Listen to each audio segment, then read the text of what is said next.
would like to acknowledge that we are meeting here today in the Robinson-Huron Treaty Territory. And the land on which we are gathered is the traditional territory of the Anishinaabe. Today and every day we honor, we recognize, and we respect these Indigenous peoples and the traditional stewards of the land in which we share today. I would also like to acknowledge the Métis and Inuit people for their contributions to the land and to our community. So welcome everybody. My name is Jessica Bertuzzi. I am the Manager of Patient Support and Development with Lung Cancer Canada. And I am so excited to be here with all of you today. I'm no stranger to Sault Ste. Marie, but I live 3 hours, I guess south, you say, in Sudbury, Ontario. So I took the beautiful drive up here today. I'm going to venture back tonight, but I am so thankful for you guys coming here today in education and awareness and developing a community of support. So I really want you guys to take a look around the room, and all of you that are here today. It's very, very special. These are people with lived experience. This is people as a support team, and we are all here together to support all of you. I also want to share that I don't want anyone to be afraid to speak today. This is a safe space. It's not, I'd like to say we're a little bit lax. I want everyone to feel very comfortable in asking any questions that they may have with any of our speakers. No question is too silly, so please don't be afraid to ask them, all right? You have to write a test at the end. There is absolutely no test at the end. Okay, I'm good now. I'd also like to introduce you to my colleague, Julia, over here. So we also have a lot of people who are joining us virtually this evening from their homes who couldn't make it in person here today. So Julia is controlling that part because I'm awful at tech. Julia's fantastic. So she's going to be doing that and answering any questions or posing any questions that come in from us virtually. We will be having a really good meal here this evening. So we're going to have a few speakers first, and then we will have our meal. I want to do a very special thank you to Dr. Michela Febbraro for really spearheading this event, I should say. She was the one that organized all this. She was set on having it here in Sault Ste. Marie, and we were so excited to partner with her. So thank you very much for having us. And I would also like to thank Dr. Silvana Spadafora for being here with us today and for supporting Lung Cancer Canada for a very, very long time. So thank you very much. Very, very. With that being said, I'm going to invite Dr. Febbraro to come up and speak with the first presentation. I'm going to do a quick little bio on you first. She is a medical oncologist at the Algoma District Cancer Program. She graduated with her internal medicine degree from Nawsum University in Thunder Bay before pursuing medical oncology at McMaster University. Following her 2-year subspecialty training, she pursued a fellowship in lung cancer at McMaster, where she practiced both at the Juravinski Cancer Center and the Brantford General Hospital Cancer Center for over 2 years. During her fellowship, she also obtained her master's degree in health research methodology at McMaster University and graduated from the clinician investigator program, where she received a scholarship to complete her degree. Her research interest includes access and equity to care along the cancer continuum, specifically as they pertain to rural and northern medical practice. So please join me in welcoming Dr. Michela Febbraro.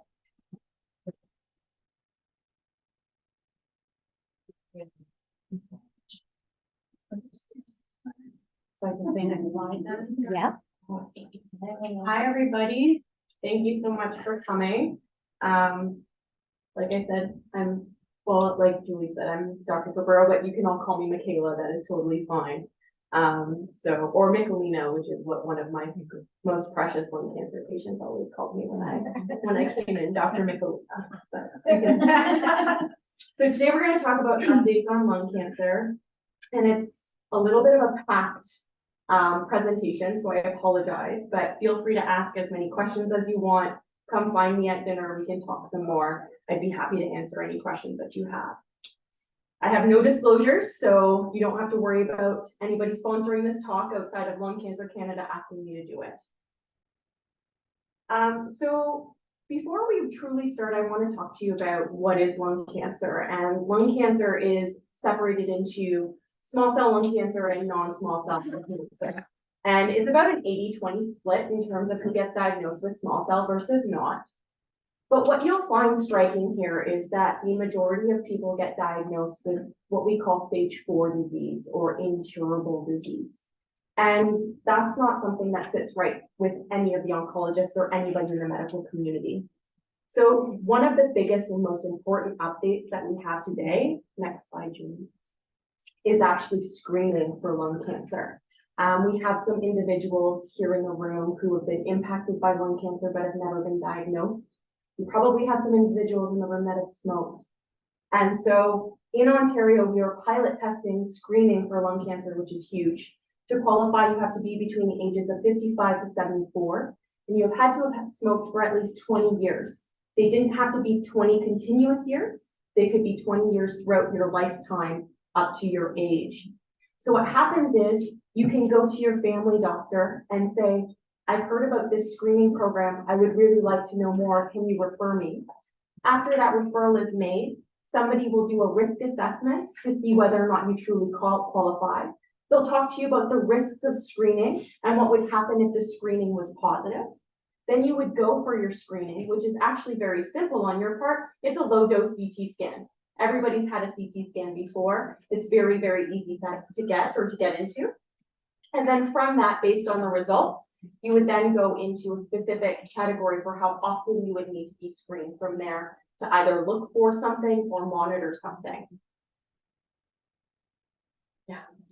The reason why we're doing this is that there have been studies to show that by doing lung cancer screening, we aren't preventing lung cancer, but we're catching it earlier. And if we're catching lung cancer earlier, we have a higher chance of curing the cancer. And so that is a really important fact.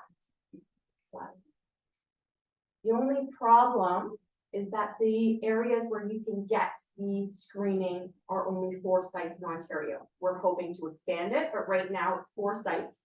First one being Ottawa, second one being in Oshawa, third one Toronto, and the 4th one is Sudbury. So for us in Sault Ste. Marie, very easy to get to Sudbury, at least in the summertime anyways. In the winter time, though, it could be a little bit more of a challenge. And if you're thinking about our friends or family members in Thunder Bay or Kenora, or even up north in even more remote communities, this is going to be a little bit harder. So we are working, physicians are advocating, patients are advocating to get these low-dose screening to happen all throughout Ontario in every community if possible. Okay, next slide. Now we're getting into the meat and potatoes of the talk, and this is probably almost every drug that we're using right now with regards to lung cancer. If you think back to 25 years ago, we probably had a handful of drugs, and it didn't matter if you were stage 1, 2, 3, or 4, your outcomes with lung cancer looked fairly grim. Today, that is not the case, and it's very exciting. Next slide. The issue when you have all of these drugs is, how do you get treated? And so if some of you can think back to that first time you came into the medical oncologist's office, it was probably really scary. I'm here to say it's scary for us too. And the reason for that is because we're meeting you for the first time.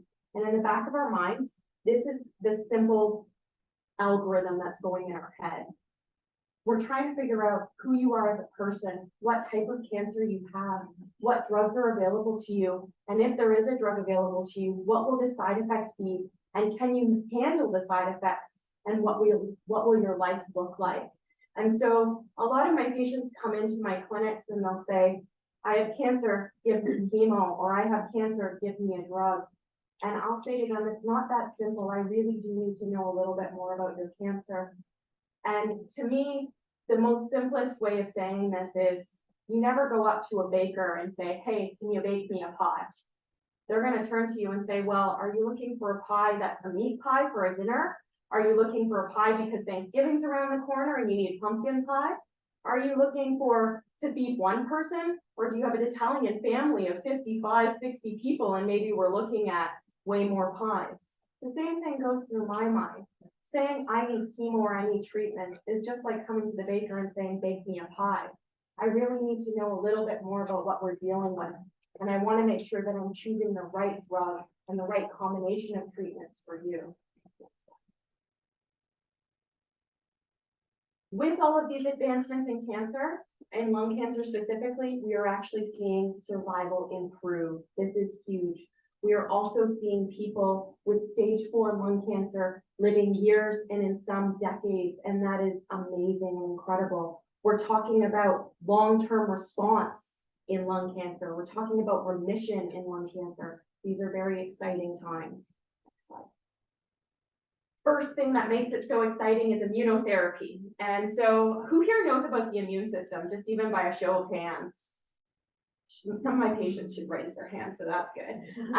That's really good. A lot of us hear about the immune system because of COVID. But our immune system is really interesting. And so I'm sorry if I offend some people, but I've trained under a physician who grew up in America. So some of her analogies have rubbed off on me, but I view the immune system as police officers in our bodies. Okay, so I'm sorry if I offend any police officers in the room.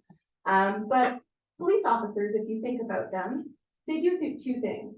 They fight bad guys, and they ride around in their cars making sure that people are doing what they're supposed to be doing. Our immune system does the exact same thing. Our immune system, number one, fights bad guys. They try to kill bacteria or viruses and infections, but they also try to figure out whether or not our body's doing what they're supposed to be doing. So I grew up as Michela. My body knows all of my cells in my body as Michela cells.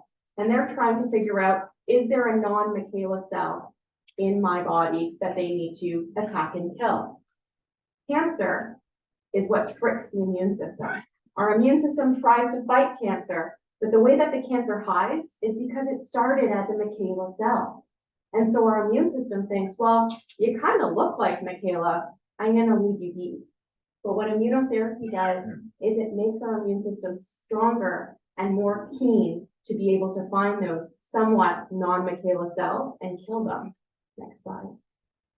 These are some of the samples of all of the immunotherapies we have available to us. And what we're seeing now is that if you have stage 4 lung cancer, you're going to be exposed to immunotherapy most likely. Now, there's a few exceptions to that, but most people will be exposed to immunotherapy. Next slide.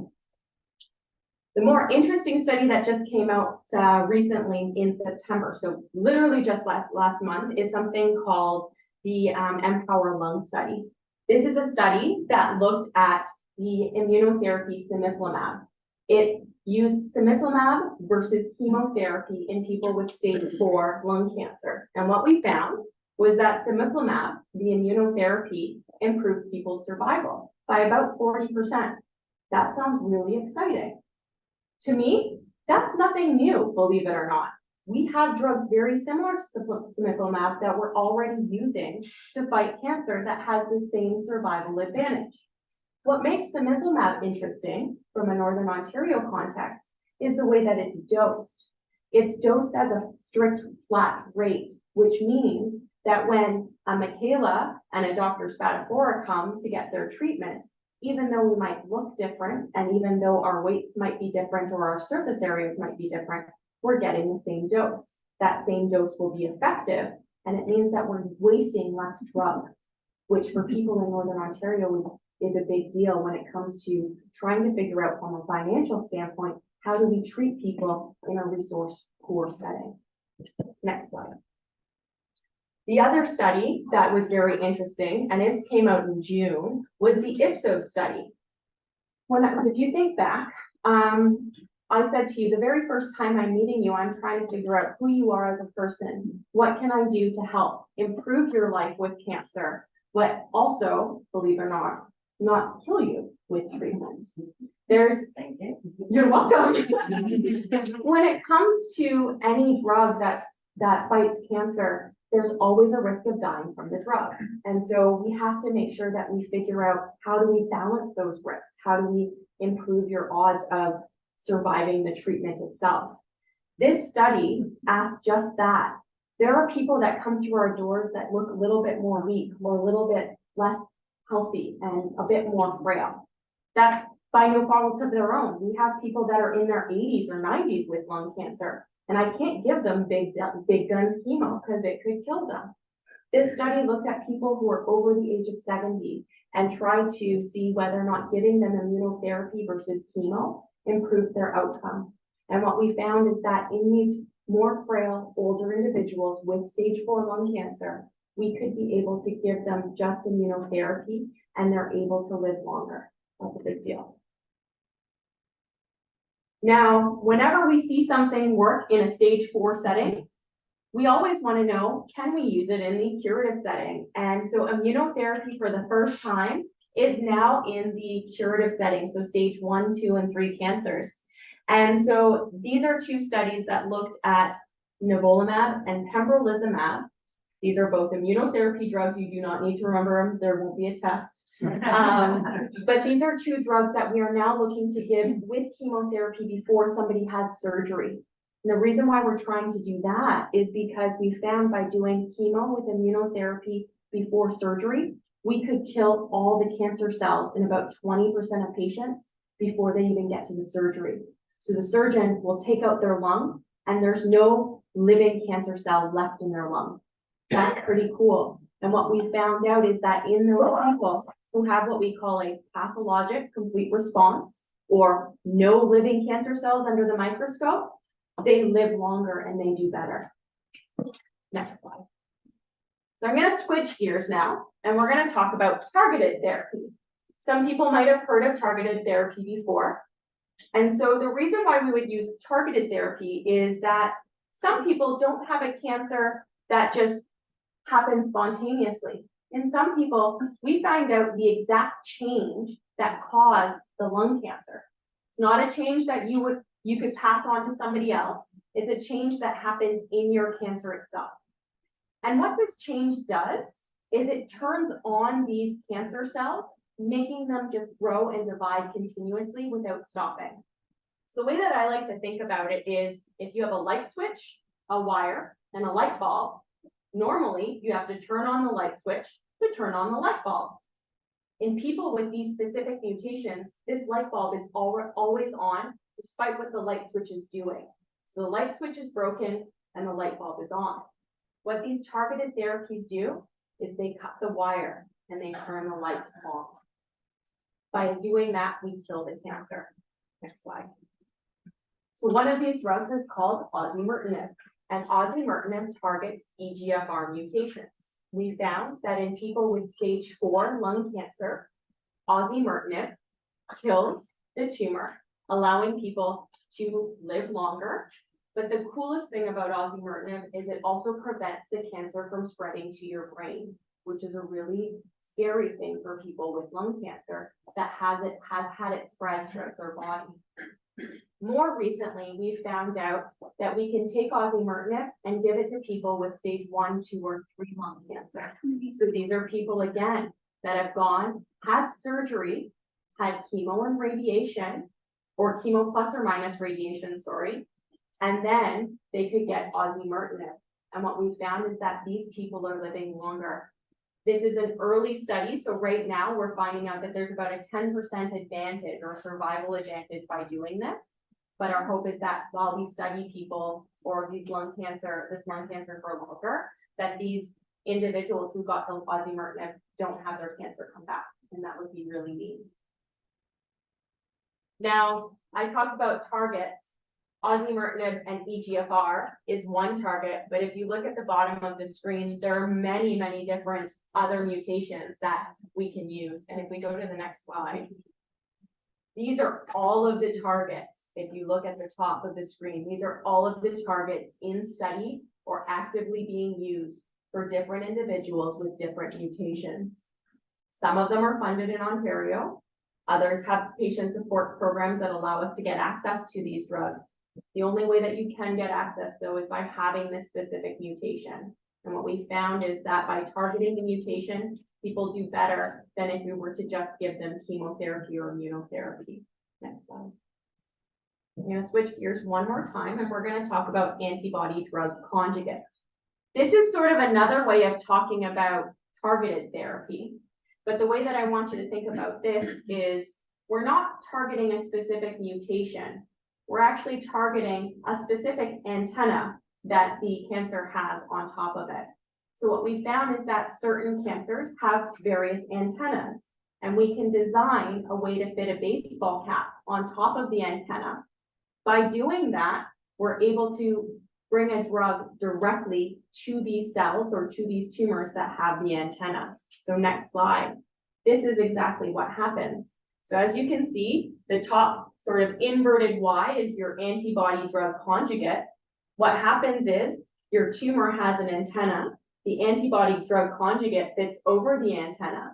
It creates a complex that your tumor thinks, oh, I need to take in and analyze this a bit more. And by doing that, your tumor has now actually taken in a drug, a very potent drug that ends up killing the cancer and also killing some of the cancer cells around it.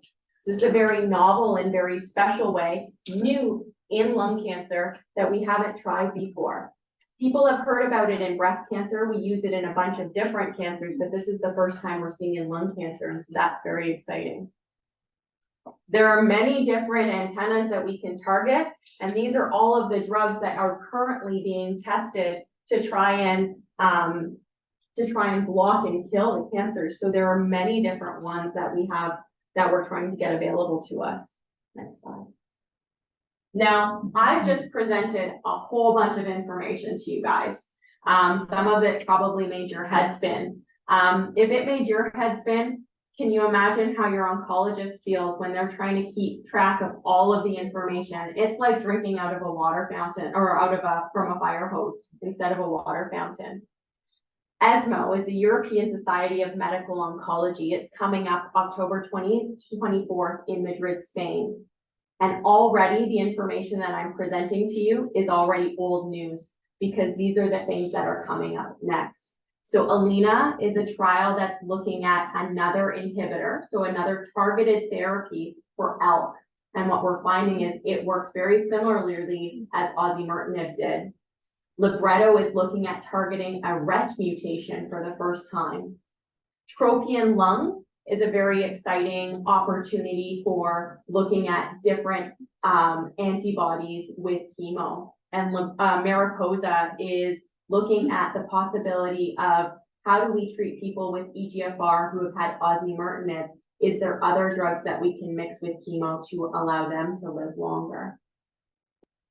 Now, I've talked about the fact that learning about cancer is like drinking from a fire hydrant.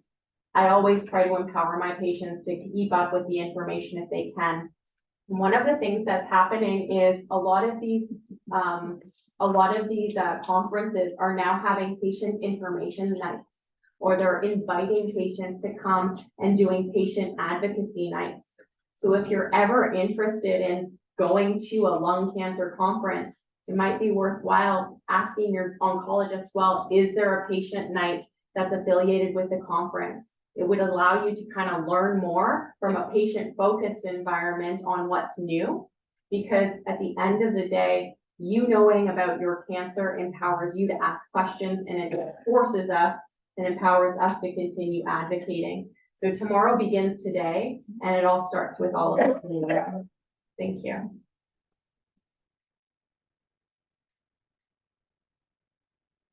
Any questions?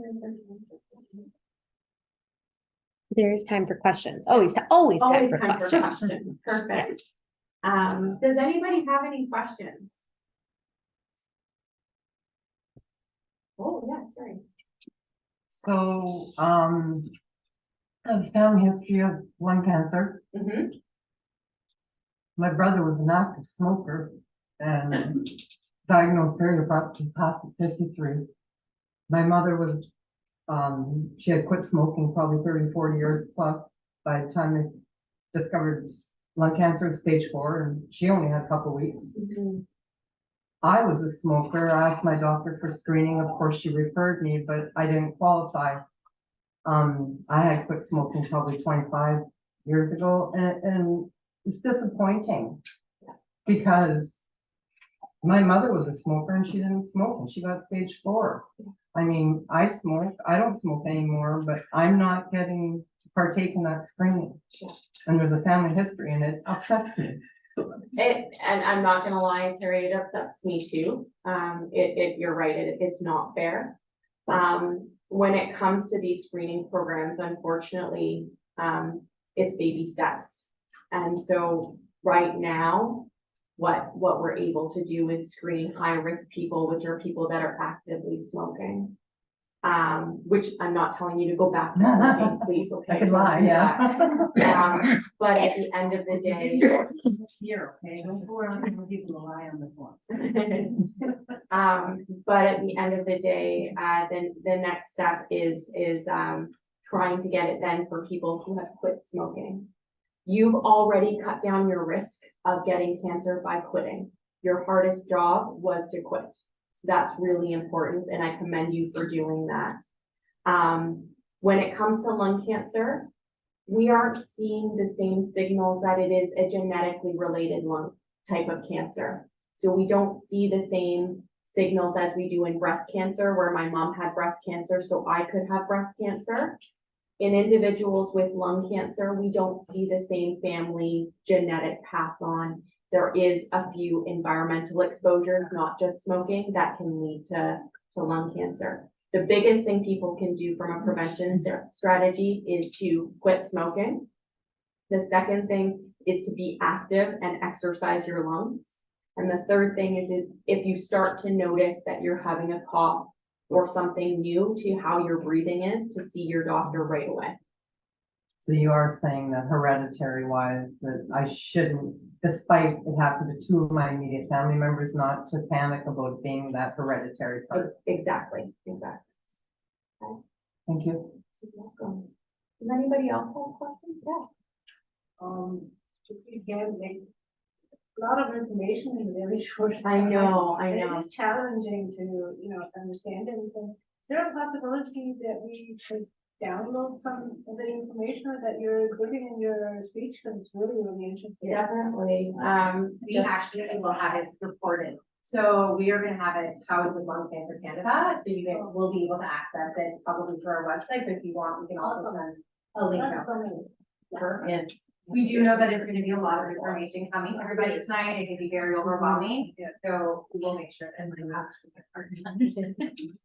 Anybody else have any questions? Wonderful. Well, thank you, everyone.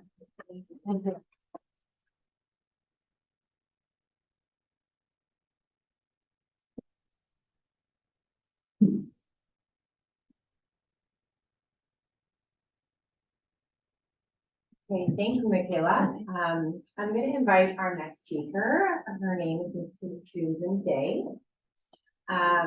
She's gonna join us today in sharing her personal story.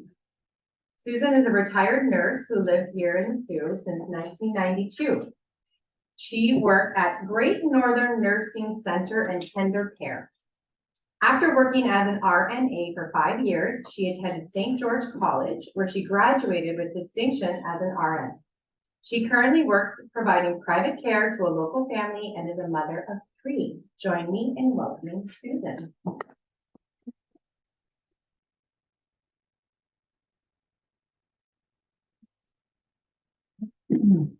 You can choose to be a rock star and hold the microphone. You're the right thing. You gotta keep dancing around.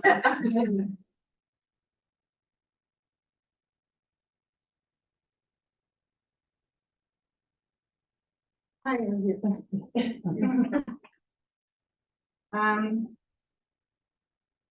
my journey started with a sore neck in 2021. The sore neck so sore that when I'm in bed, I had to use both hands to turn my head. I remember calling the group health, their walk-in clinic. And the girl said to me, well, because I wanted to know why my neck was so sore. I had lumps on my head. Like, why? And I couldn't get in to see my doctor, so and the girl on the phone told me, she said, well, it's only a neck. So when I talked to him, I told her, you know what, maybe you need to tell them that it's only a neck turned out to be cancer. Like, how can you say it's only a finger? Well, it's still my finger. So after CAT scans and MRIs and everything else, that was in October. My daughter was getting married. Well, I have to go back. I met Dr. Pierce. I don't know if anybody else knows him. Nice looking man. He's the radiologist, right? He's a Radiation, radiologist. my mother had him and he's so easy on the eyes. So easy. The first time I met him in person, and he had them lead me up to a face mask and screwed me to the table and said, "Don't move." Oh. Well, and you're not going anywhere.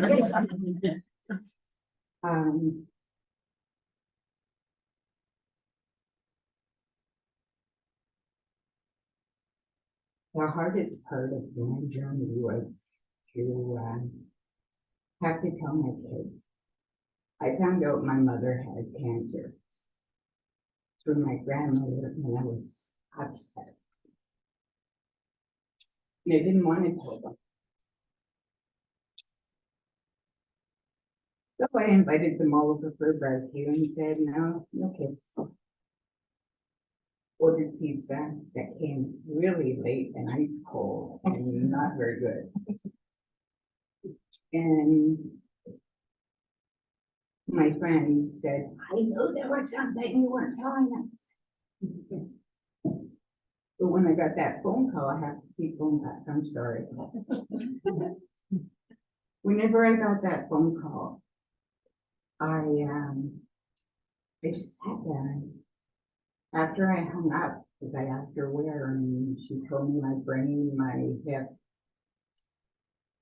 She told me a few things, yeah. I can't remember. Anyway, she said it was in my brain, and I thought my mother had brain cancer. From lung cancer. It's she lived 6 months. And maybe I went into denial because I sat there at first and I said, "You know what? I'll get to see Mom again.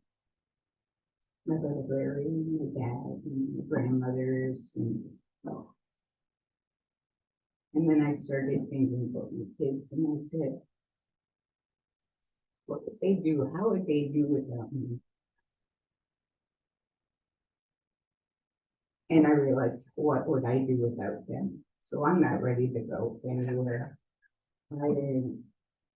It hit me so, it impacted me that I gotta live every day to the fullest because I don't know how long I have. I was diagnosed in 21 and I'm still here. And I'm glad to be here. And then I went to Mexico for my daughter was getting married. And I couldn't miss it. I just couldn't miss it. I was sick. I was after radiation and I was sick. I will admit, I didn't have a great time, but I was there for my daughter. That's all that mattered. And I'm going down.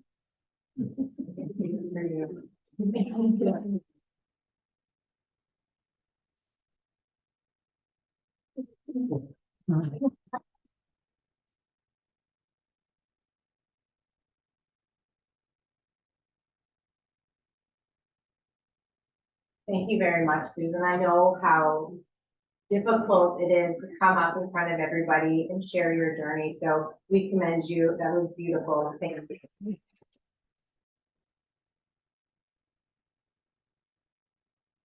So I'm going to call up our next speaker, Dr. Spadafora, a native-born Saultite, is a medical oncologist and former chief of staff of the Sault Area Hospital.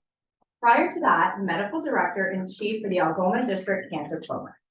She is an assistant professor for the Northern Ontario School of Medicine. She also represents our region at Ontario Health Cancer Care, at Ontario Health Cancer Care Ontario as regional quality lead for systemic therapy. It's a lot. Dr. Spadafora has worked to bring services and programs to the patients of Sault Ste. Marie throughout her career with her relationships and partnerships with her provincial and regional colleagues. In addition, Dr. Spadafora has been very instrumental in implementing innovative practices, pursuing staff development opportunities, and assisting with physician recruitment at the Sault Area Hospital. She has worked alongside numerous Canadian lung cancer experts throughout her career and is proud to bring innovative trial opportunities and treatment opportunities to her patients at the Algoma District Cancer Program. She is especially proud to work alongside her local colleagues to bring patients' care closer to home. Join me in welcoming Dr. Silvana.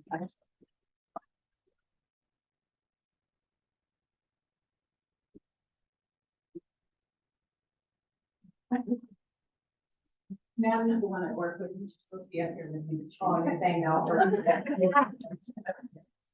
So thank you for inviting me.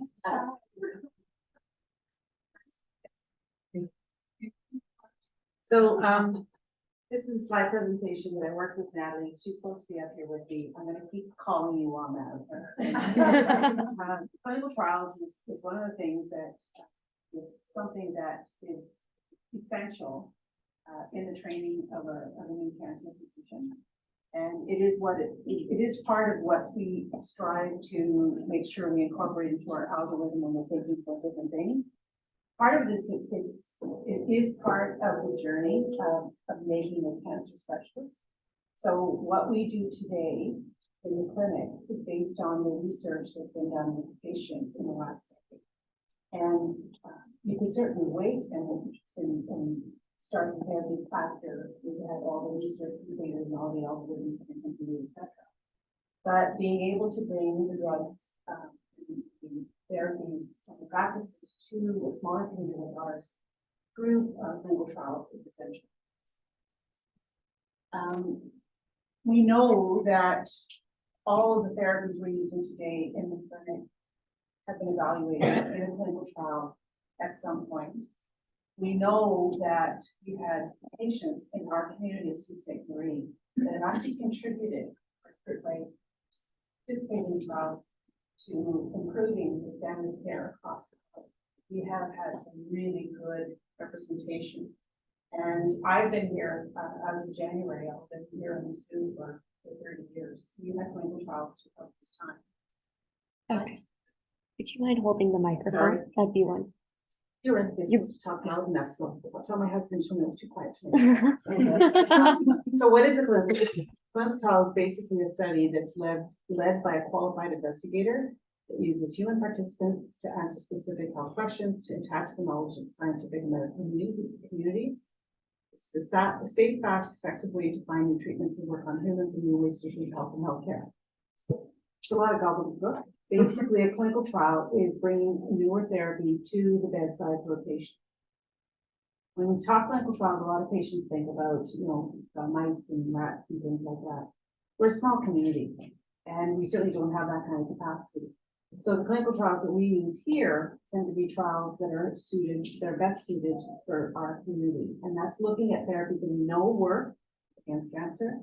We know that they're safe in humans, and we're asking simple questions like, is this the right drug for this patient at this time?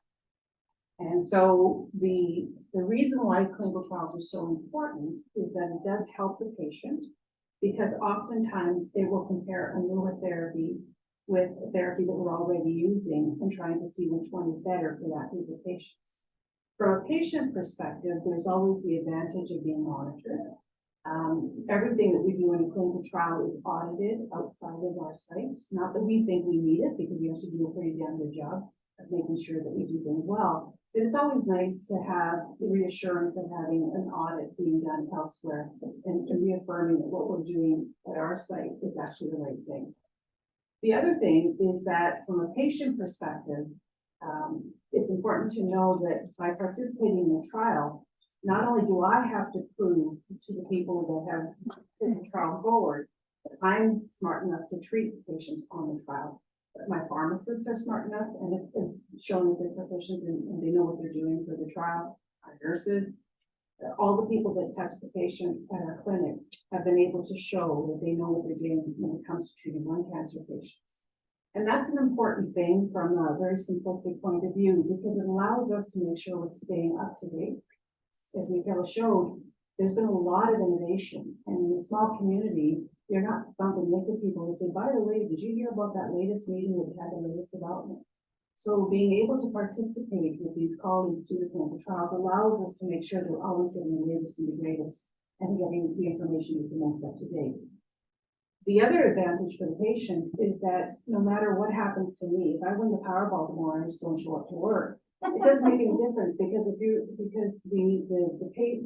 team that I've left behind has shown that they're also as good and they can continue on with the care. And that's important, I think, from just a very specific or a very simplistic way of looking at things from a patient perspective. The patient's the focus, not the trial, but at the same time, by making sure that everybody's getting advantage, so the advantage of this, everybody wins. Next slide. So, I'm not sure what's supposed to be in that box. Oh, there we go. This is a testimonial. Go ahead.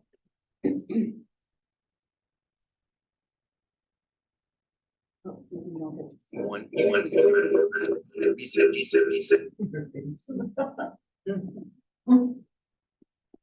You know what, Julia, let's do it. Let's go. Yeah, let's just keep going. We're okay? Yeah, and then Promise? when you download it, then you can listen to it. But Perfect. basically, it's looking at what are the different kinds of trials. So there's prevention trials or screening trials, as well as treatment trials, symptom relief trials, and we participate in all of them here in Sault Ste. Marie. From a scientific point of view, the trials are the way that we talk to each other as physicians, and it's the way we keep each other honest, so that this way, if somebody has a new therapy in downtown Paris, then I can talk to them in a way that's standardized and it makes sense whether or not that treatment is also something I can do on Great Northern Sault Ste. Marie. So it just helps us being able to sort of make sure life is being compared to life. Next slide. So these are different kinds of trials. There's observational trials now, interventional trials. These are actually trials where we're doing something with patients. There's also other language that you'll hear if you participate in trials. Some of you here have actually been asked to participate. These are the different things that we talk about, the language we use when we're looking at trials. Next slide. There's a little comment that Natalie wanted to put in about Dr. Stevens' understanding of randomization wasn't quite up to snuff. So the idea behind this trial, what you want to do is you want to have a bunch of people that are the same at the beginning. They all get the same therapy, and then you look at the difference of the outcome. If patients are not the same at the beginning, then it's going to be hard to compare things to the outcome. How do we decide which treatments we're going to get? Well, you don't want to be biased. You want to make sure that you really do understand what is the difference, and that's the concept of randomization. Next slide. There's different phases of trials. As I said, we're a small clinic. I'd love to be able to do wet bench type of research, but that's the sort of stuff that happens at Princess Margaret. There is one of the few facilities in Ontario that's funded to do that kind of stuff. There's human safety trials, we call them phase 1 trials. Again, I'd love to be able to do that, but we're a small center. It takes millions and millions of dollars to be able to run that kind of trial. And we don't have the population base to really do a good job with it. Again, Princess Margaret and some of the larger hospitals across the province are the ones that do the phase 1. We have participated in some phase 2, but we have to be picky about the ones that we do. And that's looking at safety trials and making sure that we know that the patients are being treated in a safe way with the medications. But the ones that we tend to do here are phase 3 and phase 4 trials. These are trials, as I said, we know they're safe in humans, and we know that the drugs work against the cancer. It's just trying to make sure we pick the right patient for the right drug at the right time. There's all sorts of different people that are involved in bringing trials forward. There's the behind the scenes, so we do have sponsors. The trials that we do in Sault Ste. Marie tend to be from large groups, such as the CCTG, which is the Canadian Cancer Trials Group. which is funded through the old NCIC, National Cancer Institute of Canada. And that's funded principally through the Canadian Cancer Society. So when you see the monies being donated to the Canadian Cancer Society, they say it's going towards research, that's what they're talking about. We also do trials that are sponsored by our local institutions. So we have trials that we do together with the Sudbury Group. We also have trials that are funded by different drug companies. And we have a fairly good reputation, so we also do trials that are sponsored from other institutions like Princess Margaret, the Ottawa Hospital. The investigator is the main person who undertakes to take the responsibility of doing the trial at our site. We have a team that works with us, and then the study subjects are the patient groups that we're looking at. That's right. When we put together a trial, it takes a lot of work. By the time that Natalie comes to you and talks to you about a trial, we've probably been working with the trial a minimum 4 months and sometimes up to 2 years to make sure that the background is done properly, the training is done properly, the contracts are undertaken, because Mindy and her group needs to understand what we're doing within the institution of the hospital. There's a lot of work, so when it comes to you, it's already been in our hands for a long, long time. This is another comment from Natalie. Do you want to read it? You can at least read it. Introduction to the research ethics board. So this one says, run this by the legal department, but run super fast with the ethics department. I can see it. That does not happen at our hospital. Next slide. So we want to make sure that what we're doing is overseen and is considered to be safe, not just from my perspective, because I'm biased, but from everybody's perspective. So we have something called the Research Ethics Board, and at the hospital, we have an ethics board that's made up of representatives from the hospital, the community, as well as the health center. We're relatively unique. We're probably one of only about 3 or 4 cancer centers across Ontario that has our own research ethics board. The rest of the province tends to have access to the research ethics board from larger institutions, but we want to keep our own flavor because our patients are unique, our location is unique, and our situation here is unique. And so we do have our own research ethics board. They're constantly looking for volunteers, so if you see an ad board, please consider. And what they do is they essentially go through every little aspect of the trial. We've had all sorts of really good questions and concerns raised by the ethics board. This has got too many blood tests, this doesn't have enough blood tests, this has got too many scans, this doesn't have enough scans. So it's a very engaged group of people that make sure that what we're doing is the best for the patient. Next slide. So this is what I was just discussing, joint group health center student area hospital research ethics board. Next slide. Every single study, basically based on the bylaws of the hospital and group health center, every single study that's undertaken at our 2 institutions has to be reviewed at the joint RED. And that's to make sure that everybody is safe. That's to make sure that there's nobody exploiting anybody. And that's to make sure that whatever we're participating in makes sense for our community. Slide. All trials are governed by the Tri-Council policy, so that this way we have some very basic rules and ethical standards by which we have to adhere. You know, we don't want anybody going in there and just willy-nilly doing what they want. So every single trial that we participate in has to follow the Tri-Council policy statements. I have to prove that I've done the right certifications, as do the other members of my team. And every single trial that participates at our site, that we participate in at our site, actually is listed and is available online, so anybody in the world can see what trials are being done in Sault Ste. Marie. Next slide. Next slide. So, who's responsible? Dr. Sinkins do the short straw pre-inspection meeting. So basically, I'm Dr. Sinkins, or whoever it is that's the investigator. At the end of the day, it's still the patient-physician relationship. No matter what happens in the course of the trial, the physician is always responsible for that issue. That is my promise to the patient participating in the trial. And so that relationship is still maintained no matter what happens, whether you're on the trial or not on the trial, it's still a physician-patient relationship. Okay. This is something that's exciting, and it's something that we do try to participate in, is networking with networks. As I said, we've been doing trials here in the Sioux for many, many years. It started way before I got here. And we have a fairly good reputation of doing good trials, and doing good work with our trials.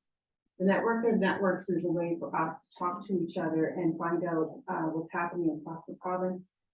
As you can imagine, things like COVID, things like budget cutbacks is a strain. And so being able to talk to other sites, being able to understand best practices, being able to make sure we share the things we've done well and the things we might have done so well in a way that allows for everybody to learn makes sense. And this is an investment actually through the Mars group in Toronto, the University of Toronto. Next slide.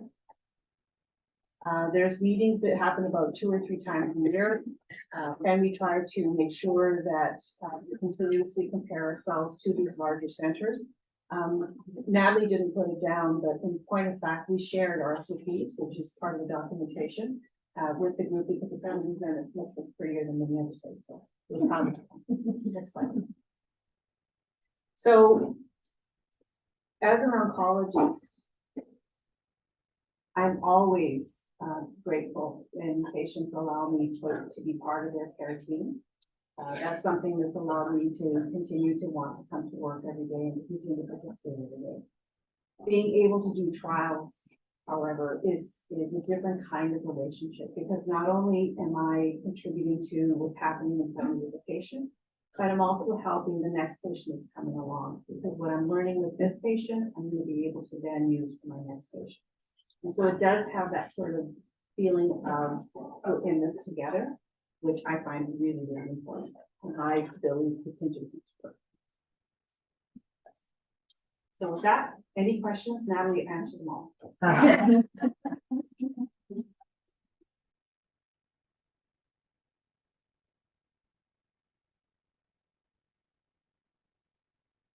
Thank you. You guys don't know too many. You have to be referred by your family doctor to go to the trials.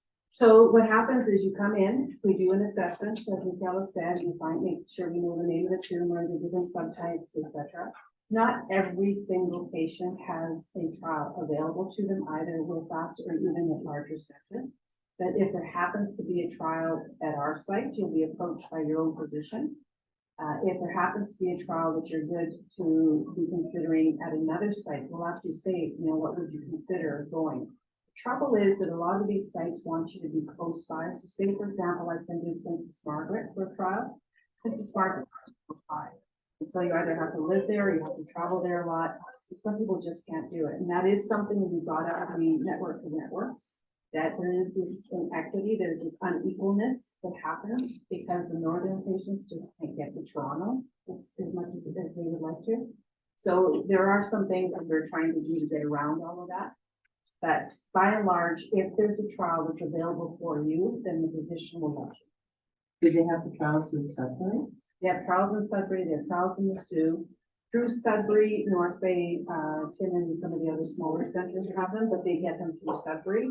And then most of the other cancer centers, the bigger ones, seem to have trials across the province. So despite you can be referred to Toronto, would you say that Toronto has much better opportunity because of the population and the trials there for outcome of care versus Sault Ste. Marie or Timmins? It's so the way that our system works, the Princess Margaret is unique. It's the only hospital that's funded to do what it does. And like I say to my patients all the time, I've got a sandbox with toys in it that I can play with.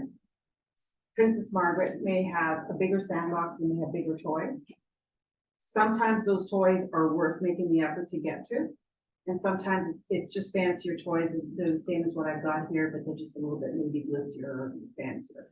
By and large, the drugs that I use here are the same drugs that I would have used if I was working Princess Margaret. Michela was using the same drugs at Juravinski that she's using here in Sault Ste. Marie. The pathology reports are the same, the CAT scan reports are the same. So we're lucky to live in a province where no matter where you live, you have access to care that's pretty equal. But if you do need extra, you go to Sudbury for certain things, and then you go to Princess Margaret, Ottawa, or London for others.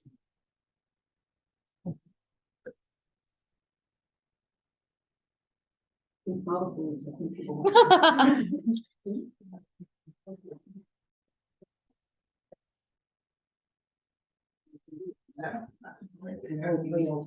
Thank you very much. We are going to take a half-hour break and eat this lovely food that we can all smell.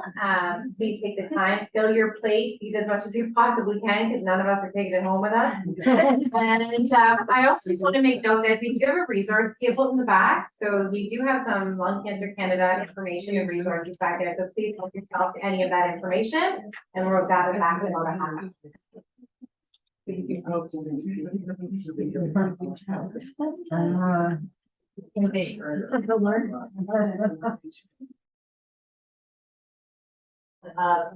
time. I hope everyone had a great meal. It was pretty darn delicious. I even asked them if they made their packet off in house. Oh, good. So I hope you guys enjoyed it. We're gonna go ahead with our next speaker. We have Gavin Forsyth. Gavin believes in the safe, effective, patient-focused use of medications as a pharmacist at Sault Area Hospital, where he primarily worked in the Algoma District Cancer Program. Gavin has always worked in hospital pharmacy since graduation in 2003, fostering a keen interest in science, research, and evidence-based medicine. His pharmacy career started in 2003 at Thunder Bay Regional Health Sciences Center, prior to relocating to the other side of the lake to work at the Sault Area Hospital. Please join me in welcoming Gavin.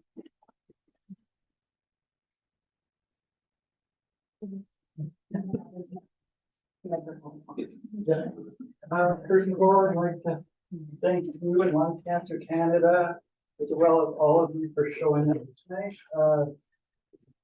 It's nice to be able to get together, see one another, and present some information, and hopefully have some questions, hopefully we can answer. But yeah, basically I'll be talking about cannabis and a little bit about its risks and benefits. Next slide. And yeah, first of all, for some disclosures, I may or may not own shares in a licensed producer of cannabis, and I'm probably not a good day trader. Some disclosures, but sort of first, before I really get into cannabis, also just sort of want to talk about all the other things people may be interested or may be taking home.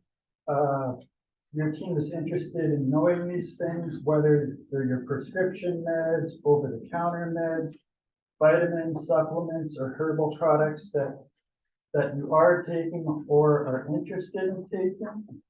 This could include anything like minerals, vitamins, things from naturopathic, herbal, homeopathic, traditional, or other alternative practitioners. These products can all have the potential to interact with your home medications and or your chemo medications. So it's nice to know that they won't be causing any misadventures. They can increase the risk of toxicity, increase the risk of side effects, or they just might make the medications that you're on or should be on just not work as well. Cannabis products also have the potential for drug interactions. So basically what we would like to know is we'd like to be proactive. If you're interested in trying something, let us know before you spend your money, because sometimes people let us know after they spend their money, and you basically have to tell them it's really not a good idea to take that.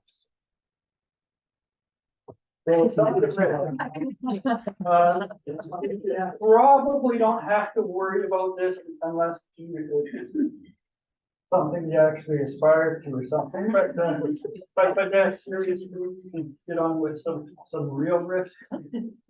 First of all, with respect to cannabis, everybody probably knows, but just in case they don't, there's really two main active molecules. One is, I will be calling THC, stands for tetrahydrocannabinol. The other is CBD. It stands for cannabidiol.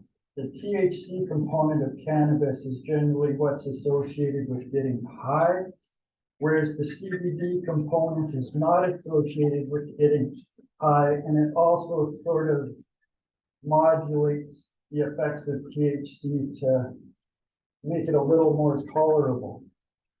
But cannabis it does have real side effects and risks.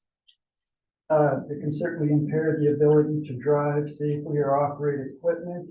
That's basically why you can get an impaired driving charge for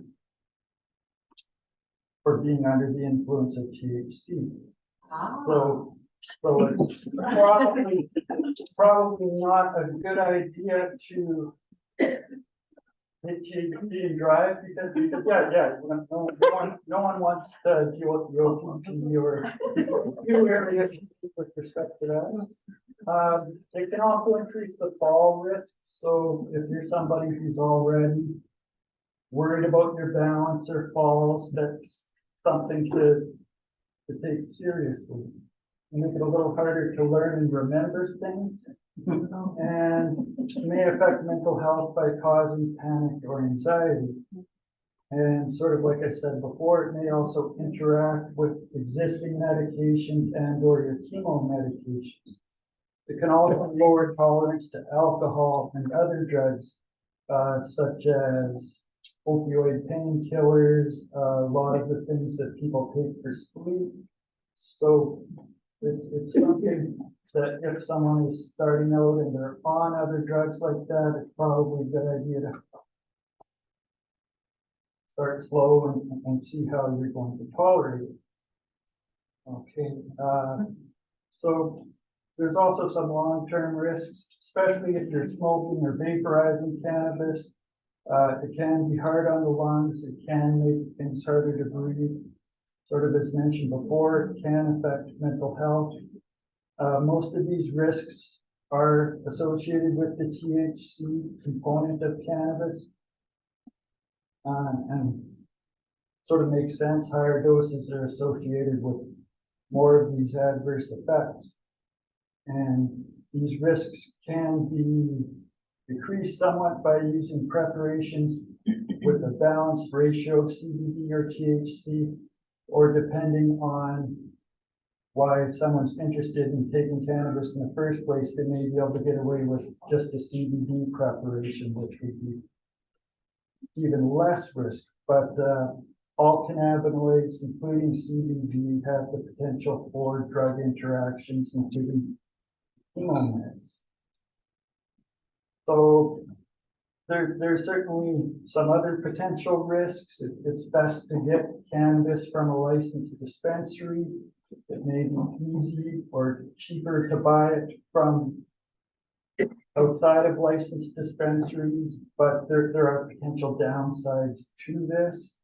The potency may vary, so you might think you're getting a low dose when it's actually a high dose. There may be unwanted cannabinoids. You might think your product is only CBD, but it may contain a significant amount of THC. There's also increased risks of contamination. With the licensed producers, Health Canada has strict requirements with things like fungus, pesticides, herbicides that really don't apply to cannabis that's not from a licensed producer or dispensary. This may also include your neighbor's brownies, or your neighbor's unless they make it from cannabis source from a licensed producer. But then again, you also might not know how strong your neighbor's cookies or brownies are. Another potential. So some of the potentially even more significant risks, it's important to store all medications, but also including cannabis products securely, or at least keep it under your direct supervision when not in use. We probably all heard stories about children ending up going to the emerge because they found a package of gummies or something like that. So children are at increased risk of side effects and toxicities by accidental ingestions. This could also include your pets, as well as teenagers and visitors or other family members. So it's good to keep an eye on things and keep them secure to avoid unintended consequences. So probably talked enough about the risks now, so we want to talk a little bit about the benefits. I wish I could tell you that this or that or something else was a wonderful thing that is going to make all your problems go away, but there's almost nothing like that in life, and cannabis is sort of in the same boat.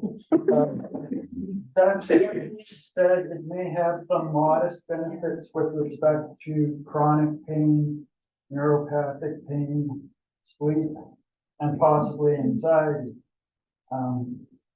But really, when it comes to anxiety, I suggest we listen to our presenter Rob later in the evening. Do everything he says and to the T before you even consider trying to medicate with cannabis to deal with your anxiety.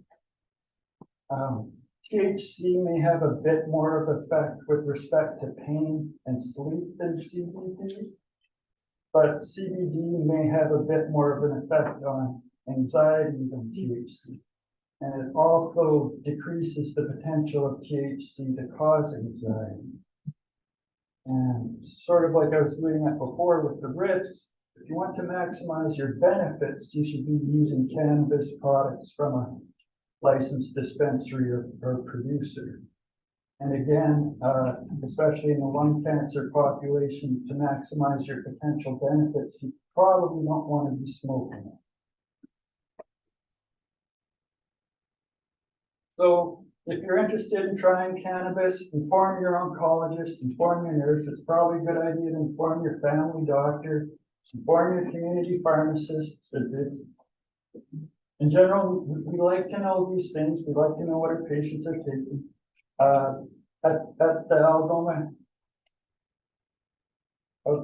Algoma District Cancer Program, when I'm doing drug interaction checks on patients starting new chemos or whatever, quite often patients are already taking cannabis. We'll have a look and make sure there's no problems. If there was problems, we'd let you know. And we could also potentially advise on dosing and administration protocols, sort of based on a risk assessment. And get to that a little bit more later. It's also a good idea to know what kind of product you want to use. Topical products may be better suited for a localized chronic or neuropathic pain, and they're available in many ready-to-use formats. And in general, but not all cases, would probably suggest a balanced CBD THC cream in most of these cases. One of the other advantages of topical cannabinoids is the THC doesn't really have the opportunity to get to your brain and make you high. So that's essentially another benefit of the topical cannabinoids. In general, oral products would be better suited to a generalized or widespread chronic or neuropathic pain, as well as to help with sleep and anxiety. This could include things like gummies, capsules, or tinctures. Yes, there's cookies, there's brownies, there's drinks, basically any available on almost anything. I don't think we have a potato chip yet, but We're selling munchies at the same time. but in general, tinctures are probably one of the better options. They allow very flexible dosing, and they're also probably one of the more reasonably priced options. And if you're interested in officially trying medical cannabis, it's pretty easy to just probably walk a couple blocks over and buy some cannabis that you could use recreationally or medically. But to actually get a prescription with, if that was something that you're interested in doing, would recommend that you consult your family doctor if you have one.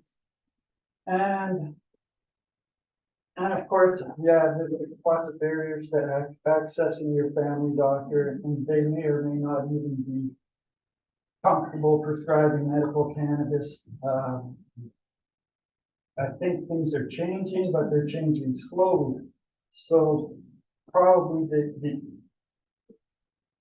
easiest, and which may or may not be the best way to access it, is that there are multiple online virtual clinics that will assist with this process.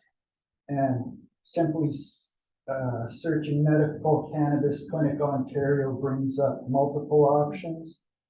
Many, if not all of these options would bill the consult through OHIP, so there'd be no cost out of the pocket that way. And depending on your private insurance provider and how generous they are, they may cover the costs of prescribed medical cannabis. And if you don't have insurance, these costs could be tax deductible depending on your tax situation. So there's certainly a few things to consider if you're interested in trying medical cannabis. Look, I don't really expect anybody to read this slide. I know it's small and I know it's busy, but it's basically showing a few different dosing protocols. It's the shortest one on the right there would be for somebody who's very low risk, and that would probably apply to somebody who's already been using cannabis in the very recent term. I'm not talking about 1 year, 30 years ago, or even 5 or 10 years ago. And the one on the middle is a more conservative, sort of the exact opposite side, where if somebody's older, has multiple diseases, maybe balance issues, maybe falls, it'd be a much more conservative protocol to minimize the risks of making things worse, because absolutely the last thing we want to do is try something new to make things worse. And the one on the left would be just more of a somewhere in between. I guess it's more of the Goldilocks one. But the Ontario College of Pharmacists required all pharmacists to do a module with respect to cannabis, its uses and its dosing. The newer, younger pharmacists didn't have to do that because they're already getting that in school.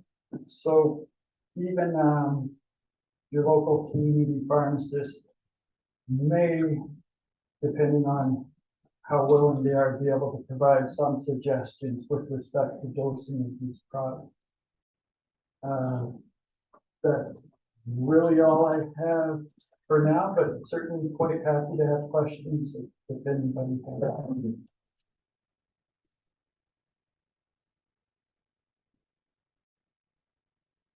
What do they mean? I'm sure it's referring to cannabis when they talk about microdosing.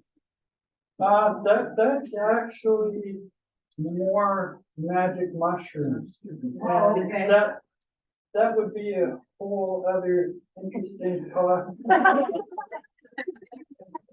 And then if you did it again in 2 or 3 years, that could be the topic. There's a lot of interesting data with respect to magic mushrooms, but unfortunately they're illegal at the current time.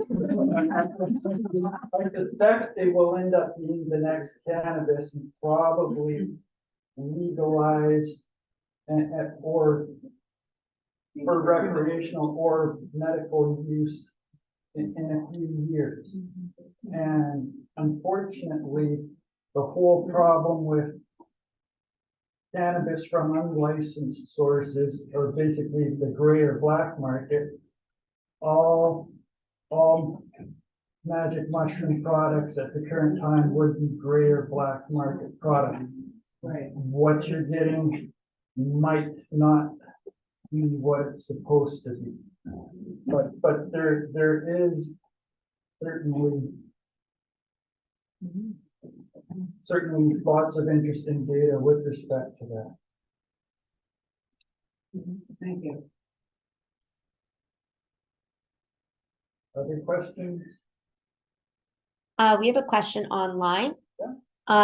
So you did touch on this, but just to clarify, would your local pharmacist be a good resource for cannabis dosing? They should be. Okay, They should have the knowledge. okay. And if not, is there also, would it be the online medical cannabis clinics that you mentioned? Yeah. For yeah, reliable sources. They would certainly do risks assessments and initiate the dosing according to those protocols, yeah. Excellent, thank you. I have a question just to add to that. It might sound silly, but if you do go to the clinic and you get the appropriate dosing that you're supposed to get, do you take that to the dispensary then and provide that information to them?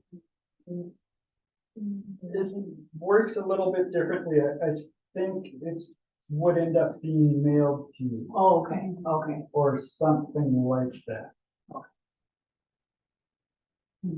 Anyone have experience that? It was done online. Online. Okay, Start slow and low. perfect. Any other questions? Well, thank you very much. Thank you so much.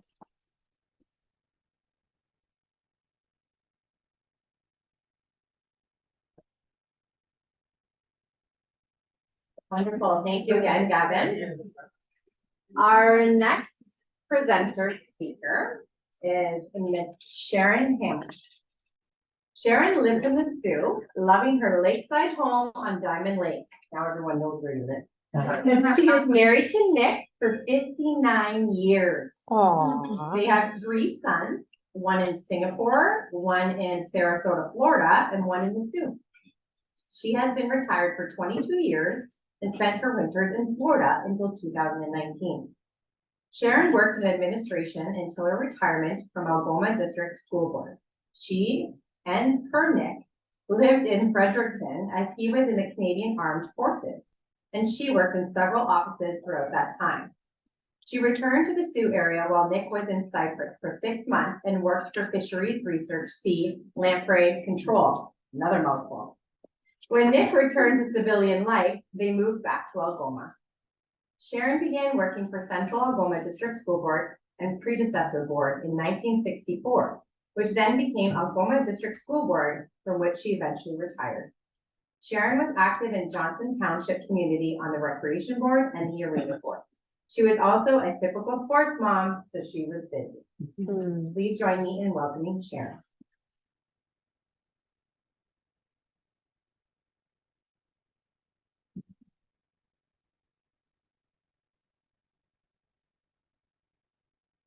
Yeah, you can choose to pick it up.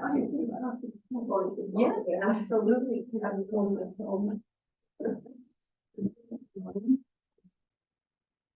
Okay, I'm going through this, June for me, Jeff, June for, no, just a minute. I can't remember. Oh, I don't.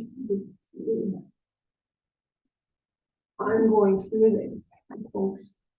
Began for me June 1st, 2019, when I went to Silvana Hospital emergency with pneumonia symptoms and therefore had a chest x-ray. I can't remember anything but the doctor telling me something of concern showed up on the x-ray. And then it became apparent that I had a problem. I don't even remember if I had pneumonia or not. July and August, the test began, all the usual. In August, I had a PET scan at Princess Margaret. Colon cancer was also diagnosed with successful surgery. Taken care of in December. Radiation for lung began in October. I found the treatments no problem, but the after effects, which I know.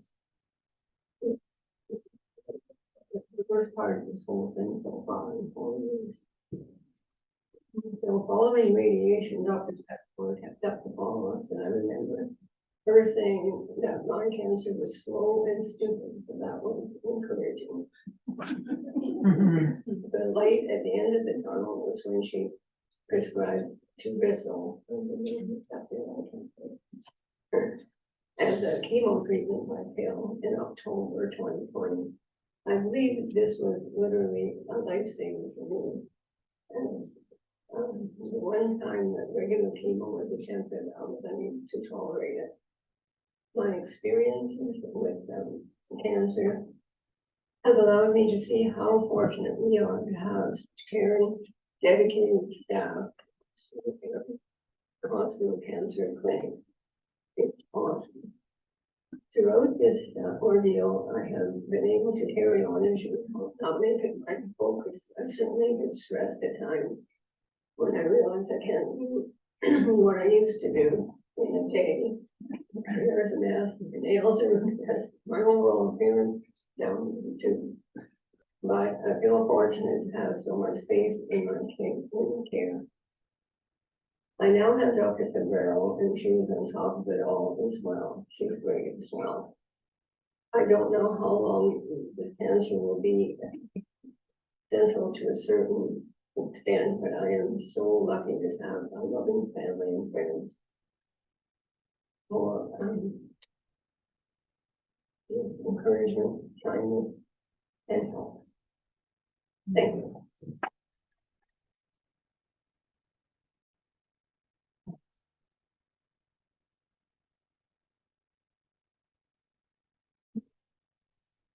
Thank you so much, Sharon. Again, we understand how much bravery it takes to come here in front of everyone today and speak and share your journey. So thank you again so much for sharing with each one of us online and in this room tonight.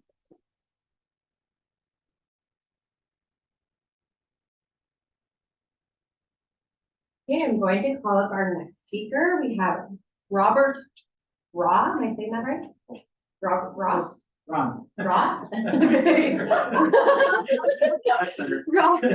is a social worker in the areas of oncology and palliative care with the Algoma District Cancer Program at the Sioux Area Hospital.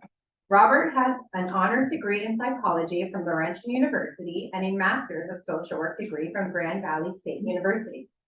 Robert is also a regional palliative care champion and a designated capacity assessor. Robert has experience working in the areas of mental health, geriatrics, and healthcare. Welcome, Robert.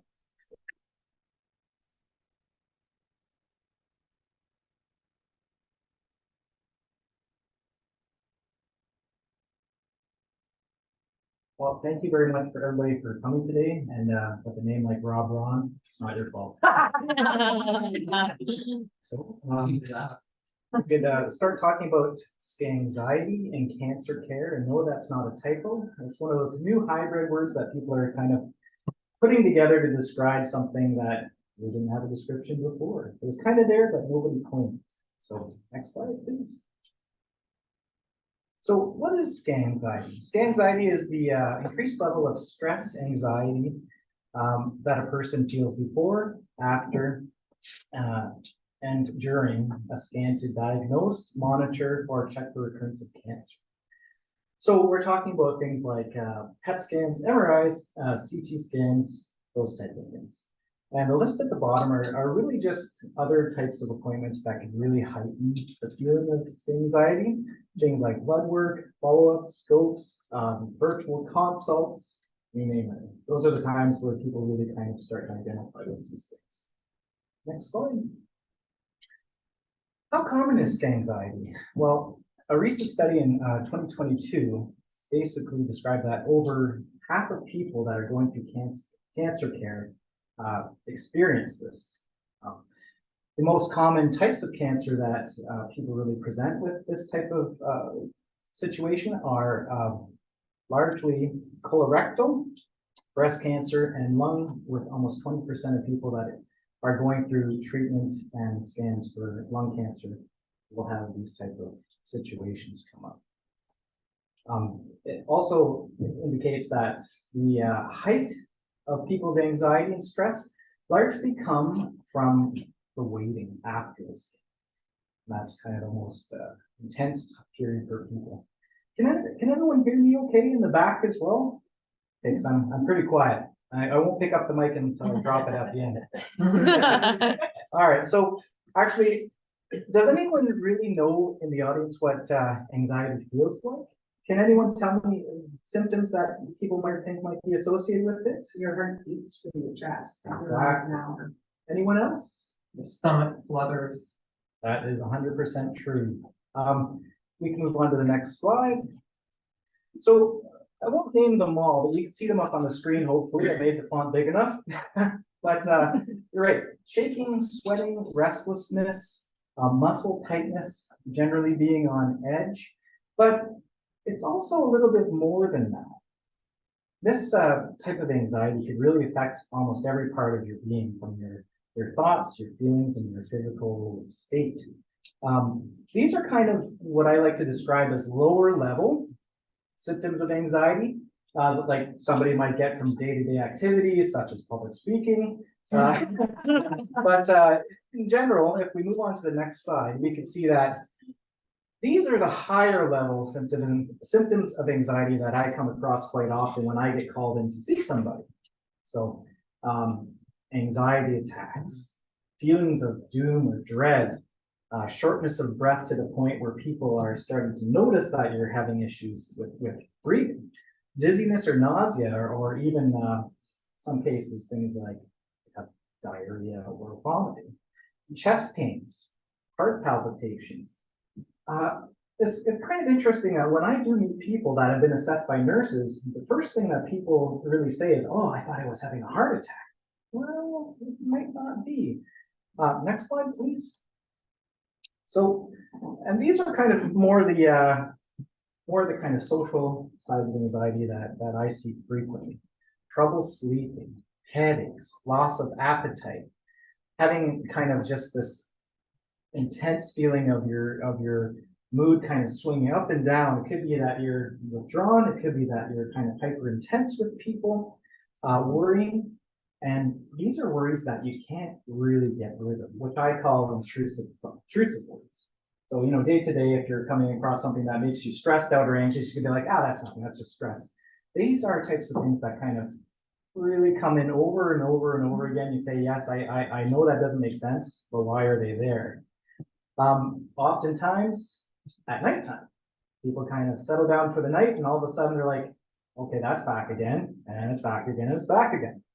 So also we look at things like withdrawing from things that you used to like to do, going out, for example, taking part in your social activities, and of course the fear that your cancer is. And the fear sometimes, despite reassurance, despite medical follow-ups and exams, and despite people telling you the chances are low, is at a level that is almost uncontrollable. And in the most extreme cases, things like thoughts of suicide or self-harm. And if anybody does come across these things, either in their own life or with people that they care about that are telling them things like this, these things could be a medical emergency. And I would really advocate for people to seek that kind of urgent care help, or even home in those cases. Next slide. So, is all anxiety bad? Is it a personal problem that you shouldn't talk about, and it's totally not natural and you shouldn't be feeling like this? Well, as the slide says, no. All people experience anxiety, but not all people experience it in the same way. Everybody kind of has their own expression of it, their own relationship with it, and their own way of coping with things. So, and actually in an upcoming slide, I'm going to show you that generally anxiety isn't a terrible thing in general. It's not necessarily the enemy unless it's poorly managed or at such levels of intensity that it starts to affect your life and what's happening in your life. When I meet people in clinic, I often hear people say, this is silly. I don't want to waste anyone's time. I shouldn't talk about these type of things. It's not something that really matters. However, when I meet people, they're in a medical clinic. They've been through surgeries. They've been through these scans. They've been through these appointments. They've been through changes in their personal life and their family life. I often tell people, one of the first things that I talk to people about is that this is a serious and profound thing that you're going through. People tend to either, on one hand, dismiss it and say, oh, you know what, a lot of people have it worse. Or, oh, you know what, it's really not that bad. However, this is your life. This is what you're going through at the time. And it's often important for people to kind of realize that this is a real thing. And it's something that if you talk about, it might be able to get a bit better. Basically, when I worry about anxiety, it's largely because people are at a point with it it's disproportionate to the real world situation that they're in, or it matches the real world situation that they're in, but it could be a serious situation, right? So usually I get calls from nurses, physicians, other people in healthcare saying, Mr. X has missed 5 appointments. When he's in clinic, he's not really responding as we really hoped that he would. He hasn't answered the phone in like 4 or 5 days compared to his last visit. So then I always see that people are coming in because oftentimes the anxiety in their life is causing them to avoid important things like scans, follow-ups, etc. So, and again, just the reassurance that these things are stressful events. I hate going to the dentist, I hate going to the doctor. When I first started at the hospital, I get that feeling when I went like this to work. And after 20 years, it kind of goes away. But these aren't everyday situations that you come across. They're abnormal. Not everybody every day goes to these types of clinics or places, and it's understandable to say, hey, I'm anxious, makes sense, and I understand it. Moving on to the next slide. So the big question, as I've been kind of hinting at the start, is generally, is this Scanxiety and anxiety interfering with your function? So generally how you go about your business day to day. Is it interfering with your healthcare, which can be a serious thing? And is it and coming from a social worker, is it interfering with your relationships and your life enjoyment? When people hear the word cancer, I don't know how many times I hear people saying, you know what, friends invite me out, I don't want to go. Or, yeah, I used to walk, but I just don't care about walking. Or, if I go out, this will happen. And these are the things that I talk about with people day to day that kind of really flag it for. Next slide. So that's really small font. Sorry about that. This beautiful bell curve, which is a nice and irregular curve that goes like that, basically shows something that we call the optimal stress model. Now, it doesn't directly relate to the situation necessarily, but if you see the bright, beautiful colors there, this is generally how people's function interact with their level of stress in terms of what they're able to do. You usually see this stuff when they're talking about baseball players, or you see it about sports athletes or those type of things. So yellow on one hand, you get people who do not have enough pressure, stress, or anxiety in their life. And the people that go like, I don't really care, whatever. And that's kind of who they are as a person, right? And their state. The middle is where you see most people who are out and about, functional, and doing well in their situations. That's where you want to be, is the green zone. And on the red is where generally people like me and the medical team gets involved, where the level of stress and anxiety is at such a point in your life where it impacts the things that you love to do, you're able to do, and that you really could be doing for your health. Next slide. Well, that's super small. Practice on a bigger screen, that's the problem. So generally, right here, it's the same idea as that curve I showed you. On one hand, you really see What is mild anxiety? Some of the stuff I talked about on the first slide, we won't go into all of it. So, you know, your general sweaty hands, your general faster heartbeat, your general state of arousal being kind of like, all right, yeah, something's going on. The middle is generally a bit more extreme feelings of anxiety. Maybe you've had a panic attack. Possibly, you know, you're scoring higher on our ratings of our scales we do. And the red side is that danger thing that I talked about. Frequent panic attacks, disrupted sleep, withdrawing socially, not being able to attend appointments, those type of things. This is actually from Cancer Care Ontario, and it's a rating scale that we do with most patients that we see in clinic for the first time. So the nurses and the people that talk to you first, they're asking you these questions about how you're feeling and doing, and this is where it really ends up. So they gather a bit of history, and generally, if you see people that are in the yellow, which is moderate anxiety, or the red, severe anxiety, you're probably going to meet somebody like me if you agree to it. So, and at the bottom, we'll get into that a little bit longer. I won't really get into that part right now, but we're starting to get into the interventions that we really recommend people do once they're at that stage of anxiety or stress. Next slide. So what can we do about anxiety? Actually, quite a lot. I like to come at things from a three-pronged approach, and this is really best practice for anxiety and cancer care as well. I didn't phrase it quite as technically as they do, but it does make sense. So number one, lifestyle. Number two, social supports, where I fall under. And number three, medical supports, which I also fall under. So before we get into anything like that, I like to get to know who people are. I mean, that kind of makes sense, doesn't it? It's not so clean cut where you get the person with a scale, you give them that. It doesn't work that way. What I like to think about is matching the level of anxiety with the work that needs to be done, right? If I see somebody who's in the red danger zone come in, I'm not going to say, have you tried running? That wouldn't make very much sense at all, right? I also like to get to know generally, what's your perception of what's causing these episodes of anxiety and things that you're going through? Is it the general claustrophobia of being in the machine? Is it kind of the isolation of it? Is it just the ruminating on the potential things that are happening in your life? Every person, as I said, is different in how they handle anxiety.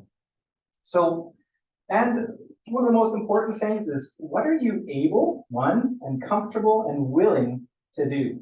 I could talk to people all day, and as you can tell, I do. But what really is realistic for you? What do you think the problem is? What are you wanting to do about it? You guys are driving the bus. I'm just kind of the person taking the fare, opening the door, and away we go. But everybody's kind of in charge of their own path through working through anxiety. Other things that are really important to know is, how has cancer affected your life personally? Do you have loved ones that have passed? Do you have people right now that have cancer? Have you gone through cancer yourself before? Is this something happening over again? Or is it just something that, you know, have you had a history of anxiety your whole life? Do you have a diagnosis of things like anxiety disorder, bipolar disorder? Those types of things are really important to know. Basically also, works for you? Is there something that, yeah, you know what, I go out in nature, I'm all good. I don't need to talk to somebody about it right now, but maybe later, I say, okay. And what has not worked? You know, nobody has the perfect answer for these things. It's ever changing and dynamic. It's not a perfect algorithm. So, you know, if you have tried this and it didn't work in the past and you've tried it again, I'll take that as like, okay, we'll stay away from that for now. Next slide, please. Very small again.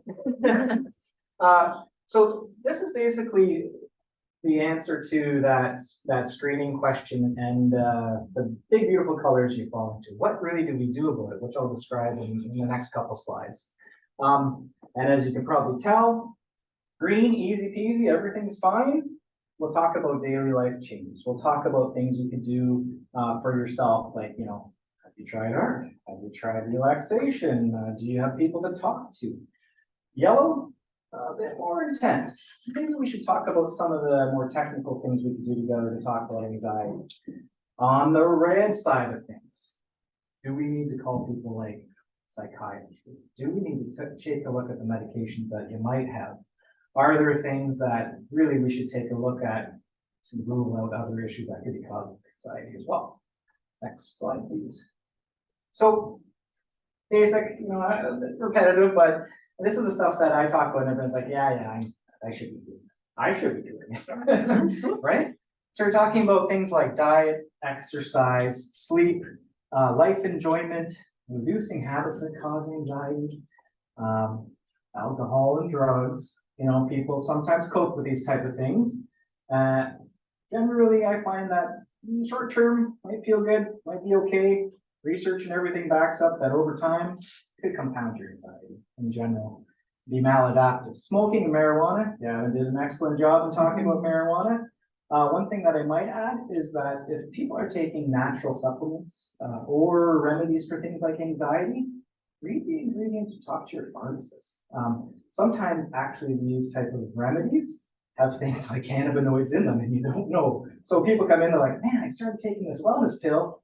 I am just not doing good. And then you read through the ingredients, you're like, it has cannabis. So good to know. Environment, change of schedule.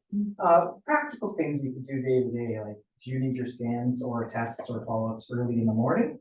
Do you sit at home kind of worrying about 4 o'clock when your scans at 4 o'clock? Those are the things that we like to know. As well, please stay off your phones. We don't need to see, I have this, I have this, I have this, I have this. And you're spending 6 hours a day scrolling through, looking through, and making yourself much more anxious. Ask for reliable, valid, and like approved sources of information. Don't go on the chat groups unless it's an approved chat group that people kind of give good information on. This is a big one in the here and now in these types of days. Negative or unnecessary influences versus positive. We all have that uncle or aunt or friend who comes around, they mean well, but they say, oh, I heard about this. Have you heard about your cousin? He had this going on. That's going to happen to you. Whoa. Oh, no. Sometimes we need to do a little bit of pruning in the garden of life when it comes to stress and anxiety. All right, time to heal and balance. Take a look inwards at yourself. If you're not out running a 5K every morning, don't start trying to plan for that when you're going through all this stuff and you push yourself to that limit. It might actually cause injury, it might cause increase in kind of negative feelings and those type of things. If you're not as active as you'd like to be, start low, go slow, small steps. Positive coping, we all know yoga. I've never done yoga, I should. Massage, relaxation, music, art, pets, those type of things, very important. Next. Okay, social supports, formal and informal. People in your life, family, friends, spiritual guidance, community. Who do you have? Who do you care about? Who do you know and trust that brings you to a place of wellness, to a place of healing, and a place of support? Use those. If you don't feel comfortable talking to a stranger across the desk from you, try this as well. It might be something that not everybody has, or everybody has that it's at the level they would hope. But it's very important too to talk to people in your lives and the professional people. Social workers. So where do we really come? Counseling. Engagement in patients' problem solving. Some of that easy stuff where you look at their life, what they're taking in terms of medication for wellness, what are they doing day to day for social interaction. We look at you as a kind of holistic picture, and we give you suggestions, guidance, and maybe recommendations for you to consider. We could also do things like help validate your emotional state. What have you been? What have you lost? What are you hopeful for? What are you worried about?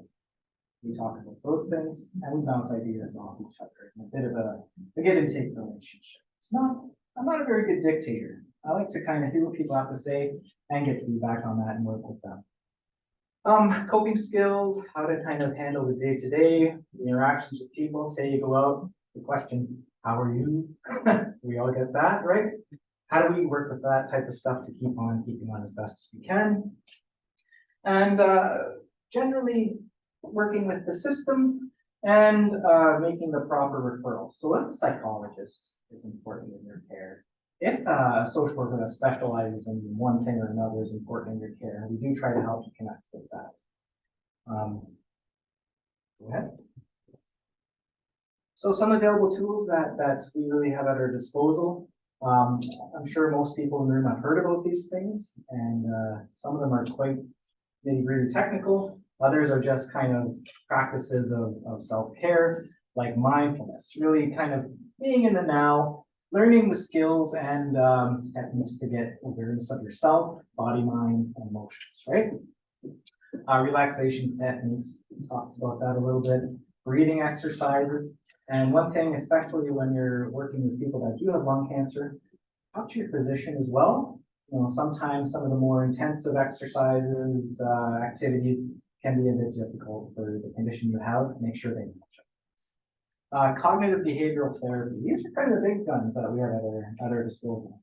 This is a formal process where you look at your thoughts and feelings and emotions to your actions and kind of how they interact in a bit of a loop. It's a bit like a diagnostic. So we talk to you about, at this event I felt this, I did this, and then this happened and I felt like that. That's pretty much it. So we take a look at that, we break it down, give you suggestions, we send you with homework, which everybody loves, and then we ask you to come back and take a look at it. Now, in our area, it's under the arms of psychotherapy, which is a controlled act, so we have to make sure we connect you with right people. There's self-help guides and things you can go through, but it's different. Meditation under the umbrella of mindfulness again, really coming to understand your body, how to process things, awareness, and go from there. Medical team support. In a healthcare clinic, I think this is probably one of the most common and important parts that we do. We talk with your physicians and oncologists, your radiation doctor, your nurses, you name it, your permission. And we make sure that everybody's on the same page. All that stuff that I talked about at the beginning, getting to know who you are, where you're coming from, what's important to you, what you're trying, those things, we talk back and forth if it's important to your medical care. Plus, we also have the physicians and nurses and people talk to us. So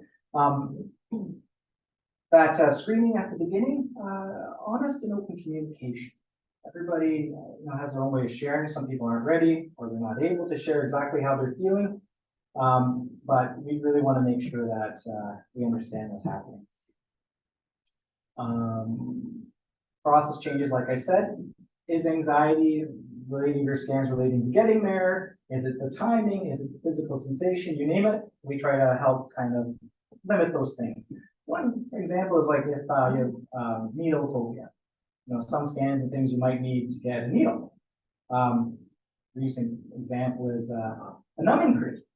This person just couldn't stand the pain of getting a needle because they've been through lots of things in the past similarly, right? Numbing cream, A-okay. Felt much better, tolerated the scan better, and made it through fairly good for their next while there. Medication assistance. If I see somebody with their yellow or red area that I was talking about, what we're trying isn't really working. Maybe they tried medications in the past that was very helpful. We might talk to the healthcare people in your life and say, hey, I saw so-and-so. They were on this in the past. It worked a great deal. What are your recommendations or thoughts on that? And we talk back and forth. I don't prescribe, I don't recommend particular medications. I just make sure I know that it might be a benefit.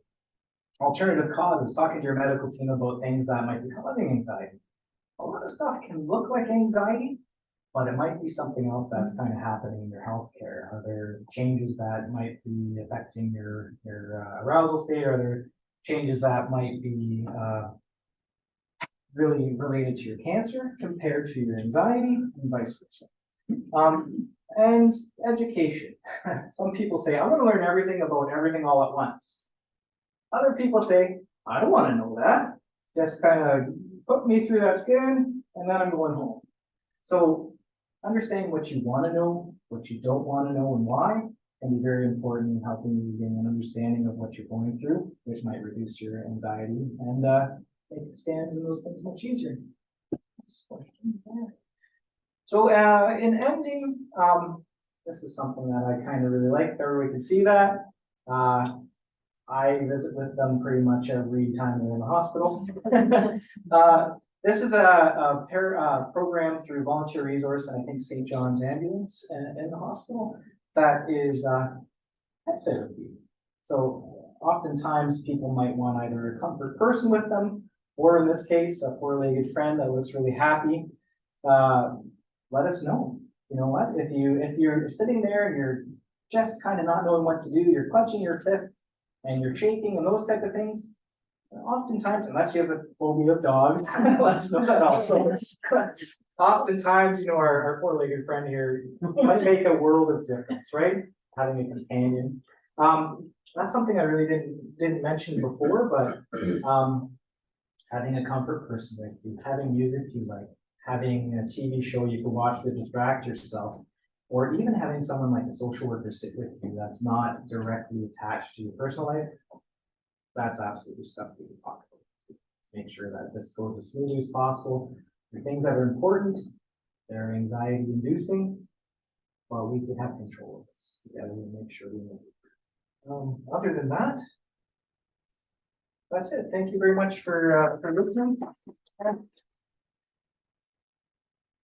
Everyone in the crowd has questions, comments, or things they want to ask.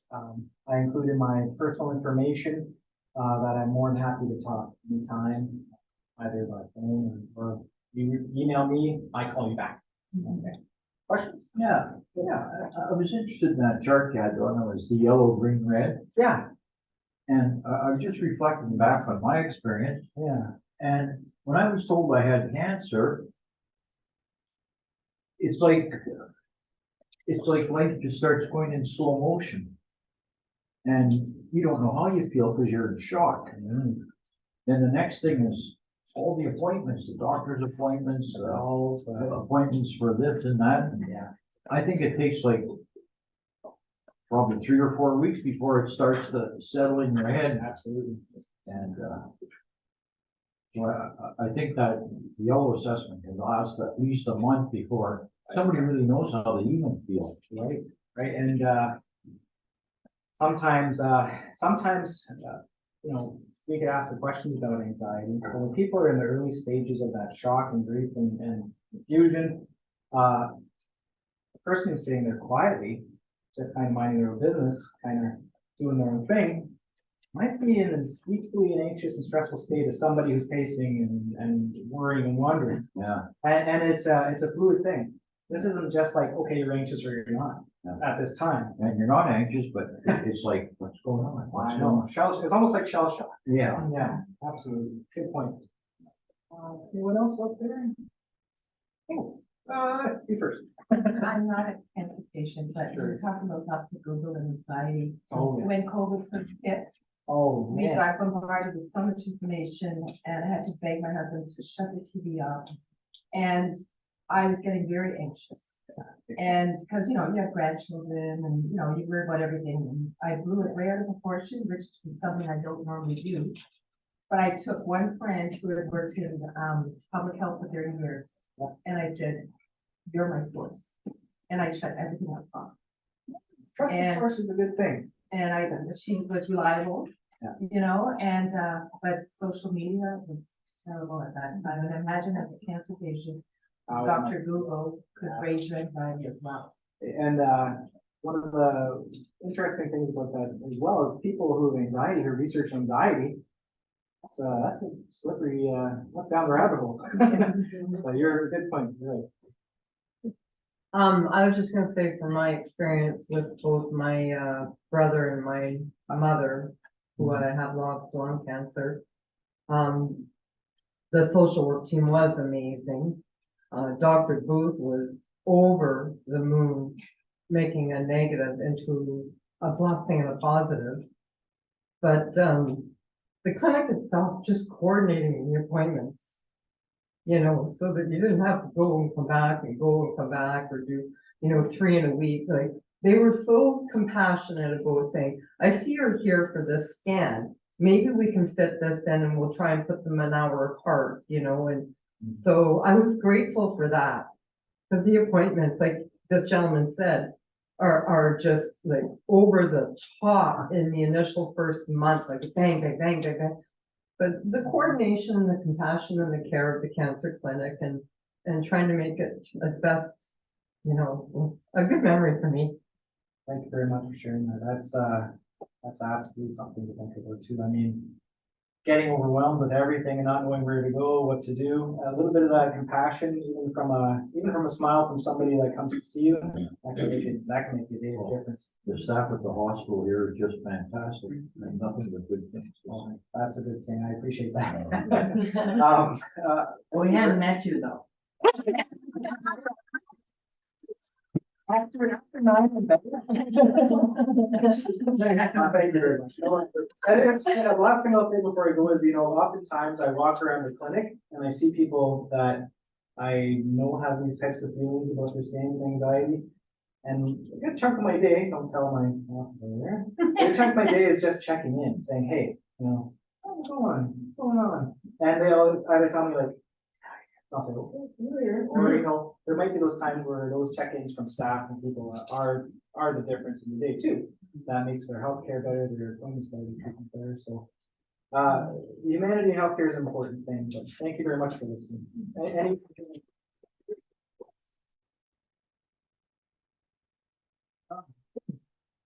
those are secret. Thank you very much, Robert.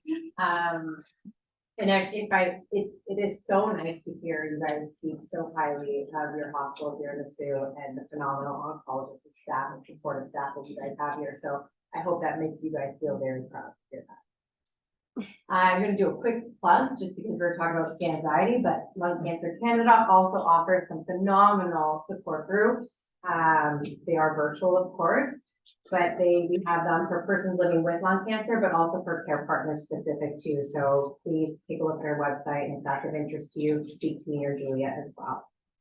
And one more little thing on that, when we talk about, you mentioned social media and we talk about chat rooms, I hear it quite often in our support groups. Chat rooms can be a benefit, but they can also be to a detriment of you. They can be overwhelming because although people have the right intention, they often share wrong information. So I just want you to be very careful when you are on chat rooms about the information that you are absorbing. And if you're unsure of anything, you speak to your physician. That's my pleasure. And our final speaker this evening, again, is Michela.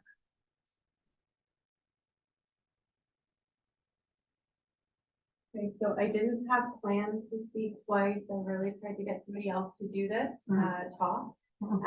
But here we are, and I'm going to do my best. I ran out of chocolate for people. We're swaying a little bit, so I know that the talk says wildfire smoke and air quality. We're going to talk about that, but I kind of renamed the talk "Getting Back to Nature." And so, next slide, please. So first of all, I am not a travel medicine expert. I'm not an expert in nature or the environment. I do what I can when I can. I recycle and stuff like that, but I am not an expert here. Next slide.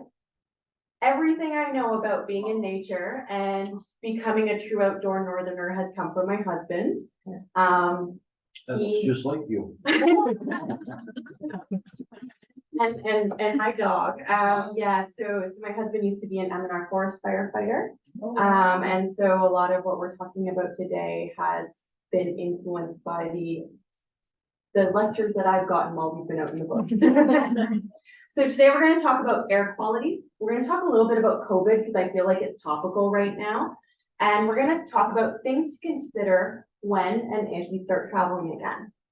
Next slide. So first of all, air pollution and lung cancer. How many of us were affected by the wildfire smoke that happened this summer? I think everybody, and even New York got mad at Canada because of everything that was going on. So really anyone and everybody can be affected by air pollution. In Northern Ontario, we have it pretty good. Our air quality is actually really wonderful, except for during wildfire season.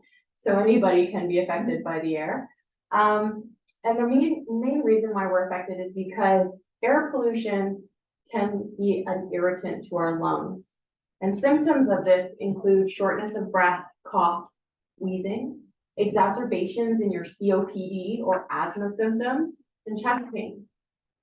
The scary part is that in some people, air pollution itself can lead to heart attacks, strokes, and even death.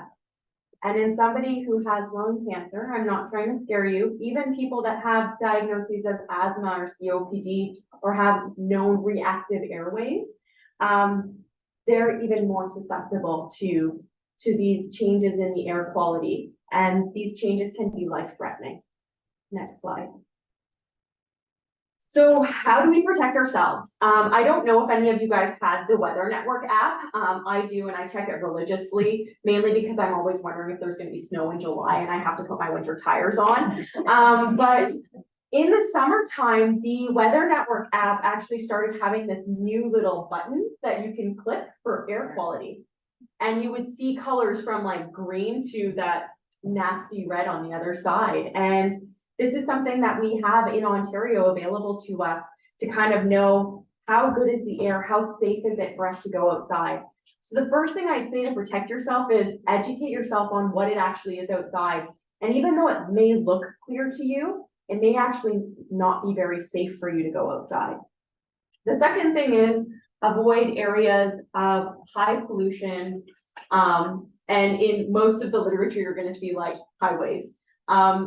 We're, again, really lucky in Northern Ontario. There's not a lot of air pollution in terms of highways and things like that, but maybe just don't stand outside of Great Northern Road and Second Line at like 4:30 and 5 p.m. when we have those, when we have the quote unquote Northern Ontario rush hour. That's nowhere near what happens in the Toronto area. Avoid prolonged outdoor physical activity. It's really important for everybody and anybody to be as active as they possibly can. And active can be for somebody just getting out every day, multiple times a day to go to the end of their driveway and back. For others, it could be that 5K run. For other people that I know, it could be that 100-kilometer run that they do as an ultra marathoner. That is not me. But in these times of poor air quality, you really want to make sure that you're not spending too much time outside and trying to find a way to stay active while being safe. For people that have inhalers, whether it be for their COPD or asthma, whether it be because of their lung function with their cancer, it's important for you to continue those medications and to practice preventative measures. So your respirologist may talk about how you can do things to improve your lung function if the air quality is bad.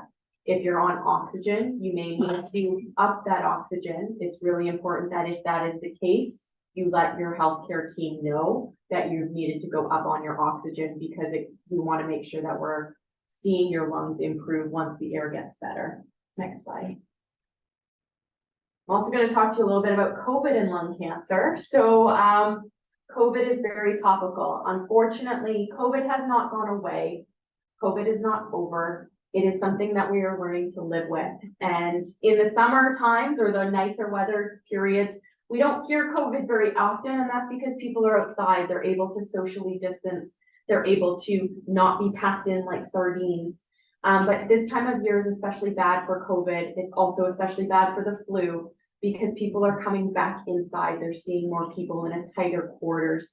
So we really need to be more vigilant about COVID.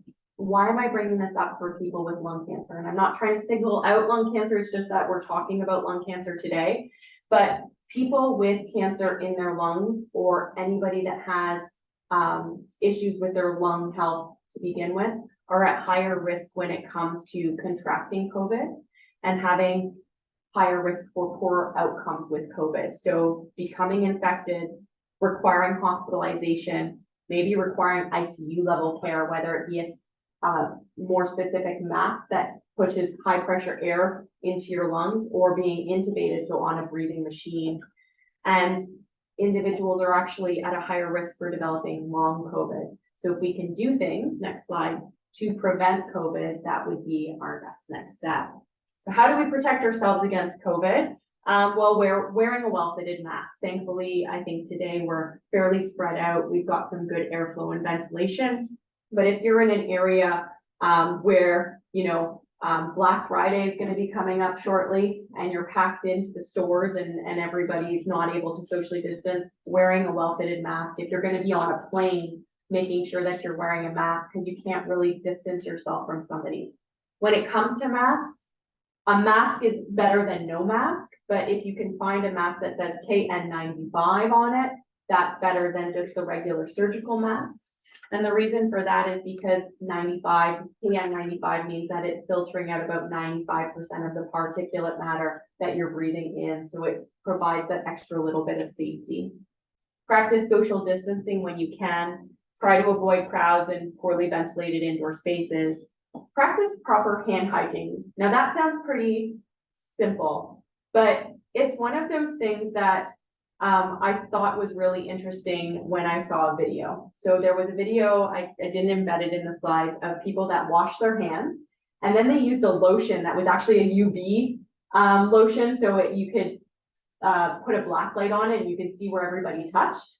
And believe it or not, the number of times that we touch our face in a day is overwhelming. And so these people had UV light marks all on their face because they just didn't realize that they were scratching. Now, we're not about to just go and touch the lampshade and then I'm gonna lick my hands, but I might touch that lampshade and then, oh, crumb, I have a piece of, corn in my teeth, I'm gonna pick my tooth. You don't think about washing your hands before you actually touch your face. So that's where practicing proper hand hygiene is important. Monitor for symptoms of infection and seek advice from your healthcare provider if you do have symptoms. And discuss the possibility of vaccination with your oncologist. As a healthcare provider, I am, and I'm not trying to offend anybody, I am pro-vaccine when it comes to COVID. I am not going to force my patients to get the COVID vaccine. I would like to talk to you about the risks and benefits of COVID, the risks and benefits of the vaccine, and talk about your reasons to get or not to get the COVID vaccine. At the end of the day, I'm still going to be your doctor. I will never judge you for getting COVID. Heck, I had the vaccine and I still got COVID. But at the same time, talking and keeping that open dialogue and an open mind as to how we can manage our risks is the most important part. And then speak with your family members and regular close contacts about getting vaccinated, or even just how to protect you. I could go every single day, and I've heard of people going every single day from their house to their job and home again. And while they're at their job, they're wearing their mask, and then they're going outside and they're taking their mask off and eating their food to go back inside and wearing their mask again. That's well and good if you are only seeing yourself and nobody around you is going out into the world maskless or meeting other people. So you are only as protected as the other people that you surround yourself with. And so it's really important. I tell my patients and their families to talk to their family members about how they can stay safe when it comes to getting COVID, or when it comes to preventing yourself from getting COVID, so that this way we can make sure that that everybody around you is on the same page and they're working to make you feel safer. Next slide. Finally, travel. I really hope that all my patients get to have their life back. Robert talked about, living life with cancer and trying to do the things that bring you joy. Travel for a lot of people is one of those things. We are helping you to live your life as best as you can with the situations that you've been dealt with. And so when it comes to travel, I will never tell my patients not to. But at the end of the day, they need to know the risks and they need to know what could happen to them. So when it comes to traveling, know the risks. Know the risks of the country you're going to, know the risks of what you're the method of transportation you're gonna take, but also know the risks of if you miss an appointment for your cancer treatment, what that could mean. Know the risks of having a side effect from your cancer treatment while you're out of town or somewhere else. Look into your insurance policy and your coverage. I am not Robert. I cannot talk to you about these sorts of things, but we can definitely point you in the right direction to know, is it safe for you to travel? Or if you did travel and something happened, You might be covered for that, falling down the Spanish steps and spraining your ankle, but you might not be covered for something that could have been because of your lung cancer and what that could mean. Know your travel itinerary and where you can seek medical attention. That might seem silly, but I do that for me even when I go out of town now. Know wherever you are, where you can go to a walk-in clinic. Are there walk-in clinics available that'll treat international patients? If you're in a city, know where you can go to go to the nearest hospital. And if you're traveling with people, make sure that you have that stuff written down such that they know, the people that you're traveling with know how to access that information that you researched. Some of my patients are avid moose hunters. October 14th in this area is moose hunting season start. Again, I am not a hunter, so I don't know the actual lingo, but if you're in the middle of the bush, there's no hospital, there's no walk-in clinic that you're going to be able to get to. So knowing the numbers to call, do you have a satellite phone? Do you have an escape plan with the people that you're traveling with such that you know where you can go and seek medical attention right away? The next thing that I learned about when I was in Hamilton, this is something that I do quite often, is discuss a travel toolkit with your oncologist or primary care provider. So I have actually, for several years now, when my patients tell me that they're going on a vacation, less so in Ontario, but more so if they're going out of country or out of province, I talk to them about having a copy of their most recent scans, their diagnosis, and then I give them information about the treatment that they're on, and sometimes a little how-to for the healthcare provider on how to manage side effects, so that if they go to the emergency department and we're worried about a side effect from their treatment, their team that they're seeking help with has some information on them, rather than somebody saying, you have cancer, yes, what treatment are you on? Something on the lab, and you don't even know how to say it properly. So that's really important if you don't have it written down. The other thing I do is I'll give my patients prophylactic scripts for things like a puffer, or for a short course of antibiotics, or even steroids that they can fill before they leave. Now, these scripts are not something that'll fix you. They won't fix you while you're away, but they might give you that little bit of time to get the help that you need when you're away. And then the other thing too is inform your team if you're going to be missing any treatments, if you're going to be missing any appointments, so that we can talk again about the risks and the benefits of missing these appointments. What are the implications? If you're on a clinical trial, it could have a very different implication than if you're just seeing me in clinic for regular surveillance, those types of things.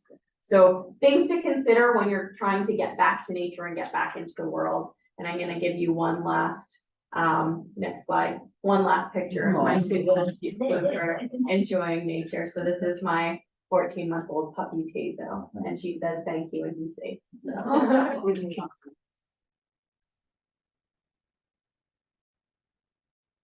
Does anybody have any questions about that? Perfect. Thank you. Thank you so much to all of our speakers here this evening for giving your time to everyone here tonight. I really, really appreciate it. Thank you to all of you for being here today and taking the time to spend with us at Lung Cancer Canada, and your oncologists and your support staff. Thank you guys for taking the time to be here with us. There are evaluation forms on your tables. If you don't mind taking 2 seconds to fill those out. Again, on behalf of Lung Cancer Canada, I thank you all for joining us. And with that, we wish you all strength, resilience, and hope in all of your journeys. And thank you.